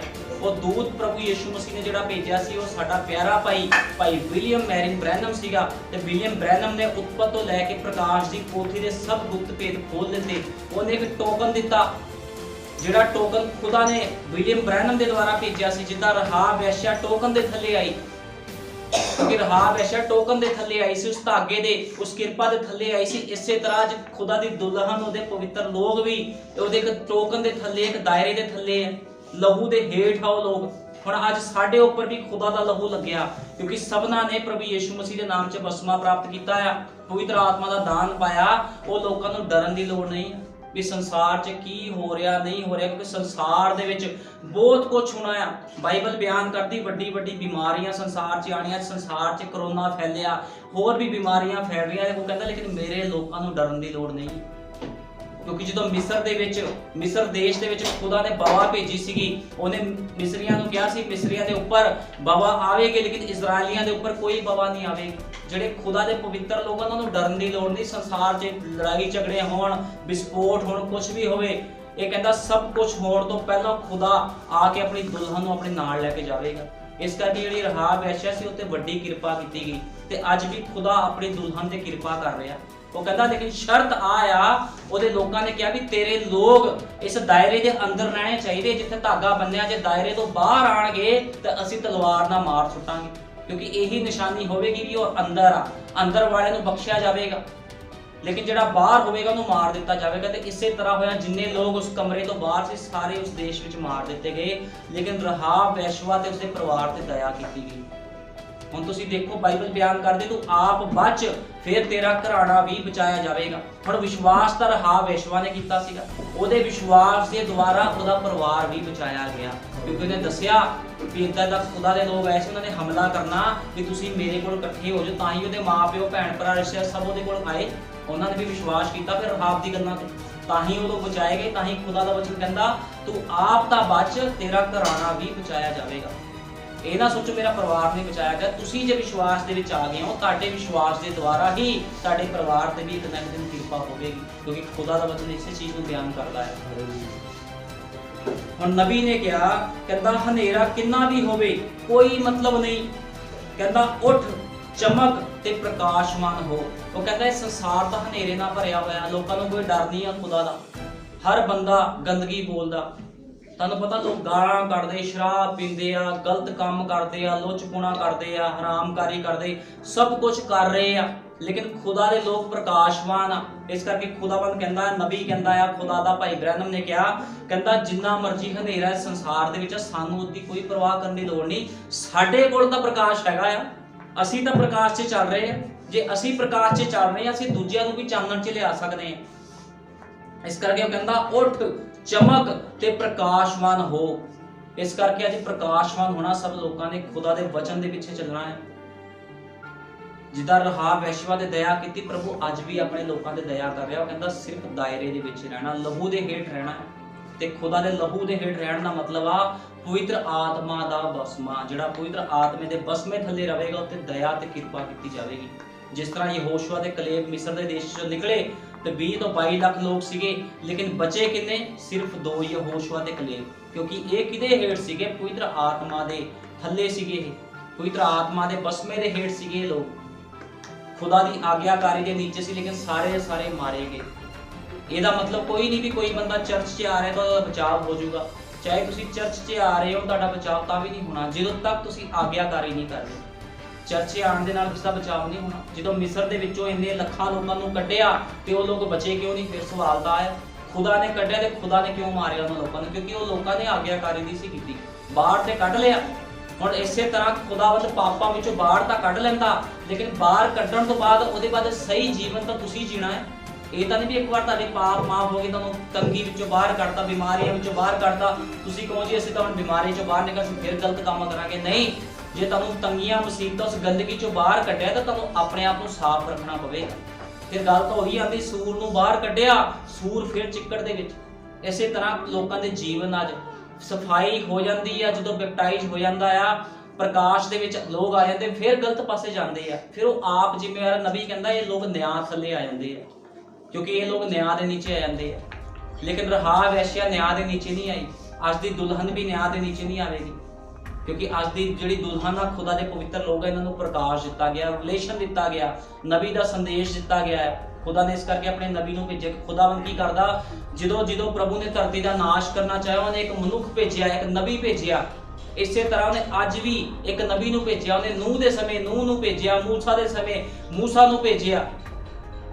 ਅੱਜ ਵੀ ਉਹਨੇ ਇੱਕ ਨਬੀ ਭੇਜਿਆ ਜਿਹਦਾ ਨਾਮ ਭਾਈ ਵਿਲੀਅਮ ਮੈਰਿਨ ਬ੍ਰੈਨਮ ਆ। ਕਹਿੰਦੇ ਜਿਵੇਂ ਕੋਈ ਭਾਈ ਵਿਲੀਅਮ ਮੈਰਿਨ ਬ੍ਰੈਨਮ ਤੇ ਪਵਿੱਤਰ ਆਤਮਾ ਨੇ ਕਿਹਾ ਇਸ ਗੱਲ ਨੂੰ, ਪ੍ਰਭੂ ਯਿਸੂ ਮਸੀਹ ਨੇ ਕਿਹਾ ਜੋ ਕੋਈ ਮੇਰੇ ਨਬੀ ਤੇ ਵਿਸ਼ਵਾਸ ਕਰੇਗਾ ਸੋ ਬਚਾਇਆ ਜਾਵੇਗਾ। ਨਬੀ ਤੇ ਵਿਸ਼ਵਾਸ ਕਰਨਾ ਮਤਲਬ ਅਸੀਂ ਨਬੀ ਨੂੰ ਲੋੜ ਨਹੀਂ ਕਹਿੰਦੇ, ਨਬੀ ਯਿਸੂ ਮਸੀਹ ਨਹੀਂ ਆ। ਉਹ ਤਾਂ ਇੱਕ ਮਨੁੱਖ ਸੀ, ਇੱਕ ਨਬੀ ਸੀਗਾ, ਉਹਨੂੰ ਘੱਲਿਆ ਗਿਆ ਸੀਗਾ। ਉਹਨੂੰ ਚਾਨਣ ਦੇ ਕੇ, ਉਹਨੂੰ ਚਾਨਣ ਫੜਾ ਕੇ ਉਹਨੂੰ ਘੱਲਿਆ ਗਿਆ ਸੀ ਵੀ ਤੁਸੀਂ ਲੋਕਾਂ ਨੂੰ ਚਾਨਣ ਦੇ ਪਿੱਛੇ ਲਾਣਾ ਆ। ਉਹਨੇ ਇਹ ਥੋੜੀ ਕਿਹਾ ਵੀ ਮੇਰੇ ਪਿੱਛੇ ਲੱਗੋ। ਨਬੀ ਨੇ ਭਾਈ ਬ੍ਰੈਨਮ ਨੇ ਇਹ ਨਹੀਂ ਕਿਹਾ ਵੀ ਮੇਰੇ ਪਿੱਛੇ ਲੱਗੋ, ਉਹਨੇ ਕਿਹਾ ਵਚਨ ਦੇ ਪਿੱਛੇ ਲੱਗੋ। ਉਹਨੂੰ ਤਾਂ ਸਿਰਫ ਭੇਜਿਆ ਗਿਆ ਆ ਲੋਕਾਂ ਨੂੰ ਰਾਹ ਦਿਖਾਉਣ ਵਾਸਤੇ। ਉਹਨੇ ਇਹ ਨਹੀਂ ਕਿਹਾ ਵੀ ਮੈਂ ਤੁਹਾਡੀ ਗਵਾਹੀ ਕਰੂੰਗਾ। ਗਵਾਹੀ ਤਾਂ ਪਵਿੱਤਰ ਆਤਮਾ ਕਰਦਾ, ਲੇਕਿਨ ਉਹਨੇ ਸਿਰਫ ਤੁਹਾਨੂੰ ਦੱਸਿਆ ਵੀ ਤੁਸੀਂ ਏਦਾਂ ਜੀਵਨ ਬਤੀਤ ਕਰਨਾ। ਨਬੀ ਦਾ ਕੰਮ ਹੁੰਦਾ ਆ ਰਾਸਤਾ ਦਿਖਾਣਾ ਵੀ ਆਹ ਰਾਸਤਾ ਮੌਤ ਵੱਲ ਜਾ ਰਿਹਾ, ਆਹ ਰਾਸਤਾ ਜੀਵਨ ਵੱਲ ਜਾ ਰਿਹਾ। ਇਹ ਤਾਂ ਮਨੁੱਖ ਨੇ ਚੋਣ ਕਰਨੀ ਹੁੰਦੀ ਵੀ ਉਹ ਜੀਵਨ ਵੱਲ ਜਾਵੇਗਾ ਜਾਂ ਮੌਤ ਵੱਲ ਜਾਵੇਗਾ। ਖੁਦਾ ਨੇ ਆਪਣੀ ਮਰਜ਼ੀ ਤੇ ਛੱਡਿਆ ਮਨੁੱਖਾਂ ਨੂੰ। ਜਿੰਨੇ ਮਨੁੱਖ ਧਰਤੀ ਤੇ ਆ ਉਹਨਾਂ ਨੂੰ ਆਪਣੀ ਮਰਜ਼ੀ ਤੇ ਛੱਡਿਆ ਆ। ਅੱਜ ਯਿਸੂ ਮਸੀਹ ਦਾ ਪ੍ਰਚਾਰ ਵੀ ਹੋ ਰਿਹਾ। ਕਈ ਲੋਕ ਕਹਿੰਦੇ ਨਹੀਂ ਜੀ ਨਹੀਂ, ਅਸੀਂ ਨਹੀਂ ਮੰਨਦੇ ਯਿਸੂ ਮਸੀਹ ਨੂੰ, ਅਸੀਂ ਨਹੀਂ ਮੰਨਦੇ ਇਸ ਵਚਨ ਨੂੰ, ਇਸ ਬਾਈਬਲ ਨੂੰ ਅਸੀਂ ਨਹੀਂ ਮੰਨਦੇ। ਉਹਨਾਂ ਦੀ ਆਪਣੀ ਮਰਜ਼ੀ ਆ, ਅਸੀਂ ਕੁਝ ਨਹੀਂ ਕਰ ਸਕਦੇ। ਲੇਕਿਨ ਜਿਹੜੇ ਚੁਣੇ ਹੋਏ ਲੋਕ ਆ ਉਹਨਾਂ ਨੂੰ ਪਤਾ ਲੱਗਦਾ ਵੀ ਇਹਦੇ ਵਿੱਚ ਜੀਵਨ ਆ, ਬਾਈਬਲ 'ਚ ਜੀਵਨ ਆ। ਬਾਈਬਲ ਭਵਿੱਖਬਾਣੀਆਂ ਦੀ ਪੁਸਤਕ ਆ, ਇਹ 'ਚ ਭਵਿੱਖਬਾਣੀਆਂ ਲਿਖੀ, ਇਸ 'ਚ ਦੁਨੀਆ ਕਿੱਦਾਂ ਬਣੀ ਸੀ ਇਹ ਵੀ ਲਿਖਿਆ, ਤੇ ਦੁਨੀਆ ਦਾ ਅੰਤ ਕਿੱਦਾਂ ਹੋਣਾ ਇਹ ਵੀ ਲਿਖਿਆ ਹੋਇਆ। ਜਿਹੜੀਆਂ ਬਿਮਾਰੀਆਂ ਆ ਰਹੀਆਂ ਇਹਦੇ ਬਾਰੇ ਵੀ ਲਿਖਿਆ ਹੋਇਆ। ਕਰੋਨਾ ਆਇਆ, ਸਭ ਲਿਖਿਆ ਹੋਇਆ ਬਾਈਬਲ ਦੇ ਵਿੱਚ। ਵੱਡੀ ਬਿਮਾਰੀਆਂ ਆਣਗੀਆਂ, ਲੇਕਿਨ ਜਿਹੜੇ ਚਾਨਣ ਦੇ ਪਿੱਛੇ ਉਹਨਾਂ ਨੂੰ ਡਰਨ ਦੀ ਲੋੜ ਨਹੀਂ ਹੈ। ਡਰਨ ਦੀ ਲੋੜ ਉਹਨਾਂ ਨੂੰ ਆ ਜਿਹੜੇ ਹਨੇਰੇ ਵਿੱਚ ਚੱਲ ਰਹੇ ਆ। ਲੇਕਿਨ ਜਿਨ੍ਹਾਂ ਲੋਕਾਂ ਨੇ ਚਾਨਣ ਨੂੰ ਵੇਖਿਆ ਆ ਉਹ ਕਦੇ ਵੀ ਹਨੇਰੇ ਵਾਲੇ ਕੰਮਾਂ ਪਿੱਛੇ ਨਹੀਂ ਜਾਣਗੇ। ਔਰ ਤੁਹਾਨੂੰ ਪਤਾ ਇੱਕ ਬੰਦੇ ਨੂੰ ਟੋਏ 'ਚ ਕੱਢਿਆ ਹੋਵੇ, ਉਹ ਕਦੇ ਕਹੂਗਾ ਵੀ ਮੈਂ ਦੁਬਾਰਾ ਟੋਏ 'ਚ ਛਾਲ ਮਾਰ ਦੇਵਾਂ। ਜਿੱਥੇ ਸੱਪ, ਬਿੱਛੂ ਆ, ਮੱਛਰ ਆ, ਜੋਕਾਂ ਆ, ਉਹ ਕਦੇ ਵੀ ਉਸ ਸਥਾਨ 'ਚ ਉਹਨੇ ਕਹਿਣਾ ਪ੍ਰਭੂ ਤੂੰ ਮੈਨੂੰ ਟੋਏ 'ਚੋਂ ਬਾਹਰ ਕੱਢਿਆ, ਮੈਂ ਤੇਰੇ ਪਿੱਛੇ ਚਾਨਣ ਵਿੱਚ ਚੱਲਾਂਗੇ। ਲੇਕਿਨ ਬਹੁਤ ਲੋਕ ਇਹੋ ਜਿਹੇ ਆ ਜਿਹੜੇ ਕਹਿੰਦੇ ਅਸੀਂ ਫਿਰ ਟੋਏ 'ਚ ਜਾ ਕੇ ਦੇਖਦੇ ਹਾਂ ਇੱਕ ਵਾਰੀ, ਫਿਰ ਉਹ ਟੋਏ 'ਚ ਕਦੇ ਬਾਹਰ ਨਹੀਂ ਨਿਕਲਦੇ। ਇਸ ਕਰਕੇ ਹਮੇਸ਼ਾ ਉਸ ਚਾਨਣ ਦੇ ਪਿੱਛੇ ਚੱਲੋ। ਜਿੱਦਾਂ ਰਾਹਾਬ ਵੈਸ਼ਵਾ ਤੇ ਦਇਆ ਕੀਤੀ ਸੀ, ਪ੍ਰਭੂ ਯਿਸੂ ਮਸੀਹ ਅੱਜ ਵੀ ਆਪਣੇ ਲੋਕਾਂ ਤੇ ਦਇਆ ਕਰਦਾ। ਉਹ ਕਹਿੰਦਾ ਤੁਹਾਡੇ ਪਾਪ ਜਿੰਨੇ ਮਰਜ਼ੀ ਵੱਡੇ ਹੋਣ, ਤੁਸੀਂ ਜਿੰਨੇ ਮਰਜ਼ੀ ਗਲਤ ਕੰਮ ਕੀਤੇ ਹੋਣ, ਮੈਂ ਤੁਹਾਡੇ ਤੇ ਦਇਆ ਕਰੂੰਗਾ। ਤੁਸੀਂ ਤੋਬਾ ਕਰੋ ਤੇ ਉਹਦੇ ਕੋਲ ਆਓ। ਜੇ ਕੋਈ ਮਨੁੱਖ ਤੋਬਾ ਕਰਕੇ ਪ੍ਰਭੂ ਦੇ ਕੋਲ ਆਂਦਾ, ਪ੍ਰਭੂ ਯਿਸੂ ਮਸੀਹ ਅੱਜ ਵੀ ਉਸ ਤੇ ਦਇਆ ਕਰਦਾ। ਪ੍ਰਭੂ ਯਿਸੂ ਮਸੀਹ ਕਿਰਪਾ ਦੇ ਸਿੰਘਾਸਨ ਤੇ ਬੈਠਾ ਹੈ। ਇਸ ਕਰਕੇ ਤੋਬਾ ਕਰੋ, ਆਪਣੇ ਪਾਪਾਂ ਤੋਂ ਫਿਰੋ ਤੇ ਪ੍ਰਭੂ ਯਿਸੂ ਮਸੀਹ ਦੇ ਨਾਮ 'ਚ ਬਸਮਾ ਲਓ। ਪ੍ਰਭੂ ਯਿਸੂ ਮਸੀਹ ਸਾਰਿਆਂ ਨੂੰ ਬਰਕਤ ਦੇਵੇ। ਆਓ ਪ੍ਰਾਰਥਨਾ ਕਰਦੇ ਹਾਂ। ਹਾਲੇਲੂਇਆ। ਧੰਨਵਾਦ ਪ੍ਰਭੂ ਯਿਸੂ ਮਸੀਹ, ਤੇਰੇ ਨਾਮ ਦੀ ਮਹਿਮਾ ਕਰਦਾ ਸਰਬ ਸ਼ਕਤੀਮਾਨ ਖੁਦਾ। ਸੱਚਮੁੱਚ ਮੇਰੇ ਮਹਾਨ ਪਿਤਾ, ਜਗਤ ਦਾ ਚਾਨਣ ਤੂੰ ਹੈ ਖੁਦਾਵੰਦਾ। ਤੇ ਪ੍ਰਭੂ ਯਿਸੂ ਮਸੀਹ ਜਿੰਨੇ ਲੋਕ ਪ੍ਰਭੂ ਜੀ ਹਨੇਰੇ 'ਚ ਸੀ ਉਹਨਾਂ ਨੇ ਵੱਡਾ ਚਾਨਣ ਵੇਖਿਆ ਪ੍ਰਭੂ ਜੀ। ਤੇ ਪ੍ਰਭੂ ਯਿਸੂ ਮਸੀਹ ਜਿਨ੍ਹਾਂ ਨੇ ਤੇਰੇ ਚਾਨਣ ਵਿੱਚ ਜਿਹੜੇ ਲੋਕ ਆਏ ਖੁਦਾਵੰਦਾ, ਉਹ ਸਭ ਲੋਕ ਬਚਾਏ ਗਏ ਹਨ ਪ੍ਰਭੂ ਯਿਸੂ ਮਸੀਹ। ਲੇਕਿਨ ਜਿਹੜੇ ਲੋਕ ਹਨੇਰੇ ਵਿੱਚ ਬੈਠੇ ਹਨ ਪ੍ਰਭੂ ਯਿਸੂ ਮਸੀਹ, ਜਿਹੜੇ ਚਾਨਣ ਨੂੰ ਪ੍ਰਭੂ ਯਿਸੂ ਮਸੀਹ ਸਵੀਕਾਰ ਨਹੀਂ ਕਰ ਰਹੇ ਪ੍ਰਭੂ ਜੀ, ਉਹਨਾਂ ਦਾ ਬਚਾਅ ਬਹੁਤ ਮੁਸ਼ਕਲ ਹੈ ਪ੍ਰਭੂ ਜੀ।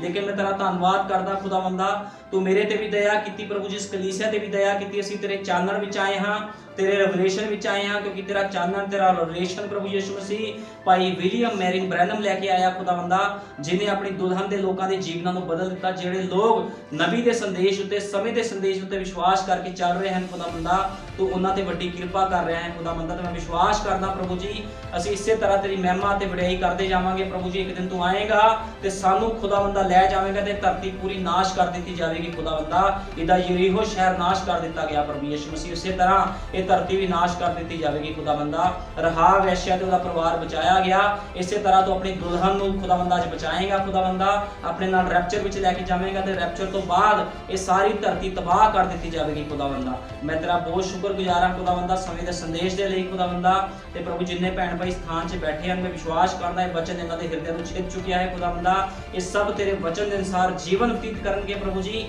ਤੇ ਤੈਨੂੰ ਹੀ ਆਪਣਾ ਮੁਕਤੀਦਾਤਾ ਗ੍ਰਹਿਣ ਕਰਨਗੇ ਖੁਦਾਵੰਦਾ। ਇਹਨਾਂ ਤੇ ਦਇਆ ਕਰ, ਕਿਰਪਾ ਕਰ ਪ੍ਰਭੂ ਜੀ। ਸਾਰਾ ਆਦਰ ਜਲਾਲ ਮਹਿਮਾ ਪ੍ਰਭੂ ਯਿਸੂ ਮਸੀਹ ਦੇ ਜਿੰਦਾ ਜਲਾਲੀ ਸਾਮਰਥੀ ਨਾਮ ਦੇ ਨਾਲ। ਆਮੀਨ। ਹਾਲੇਲੂਇਆ।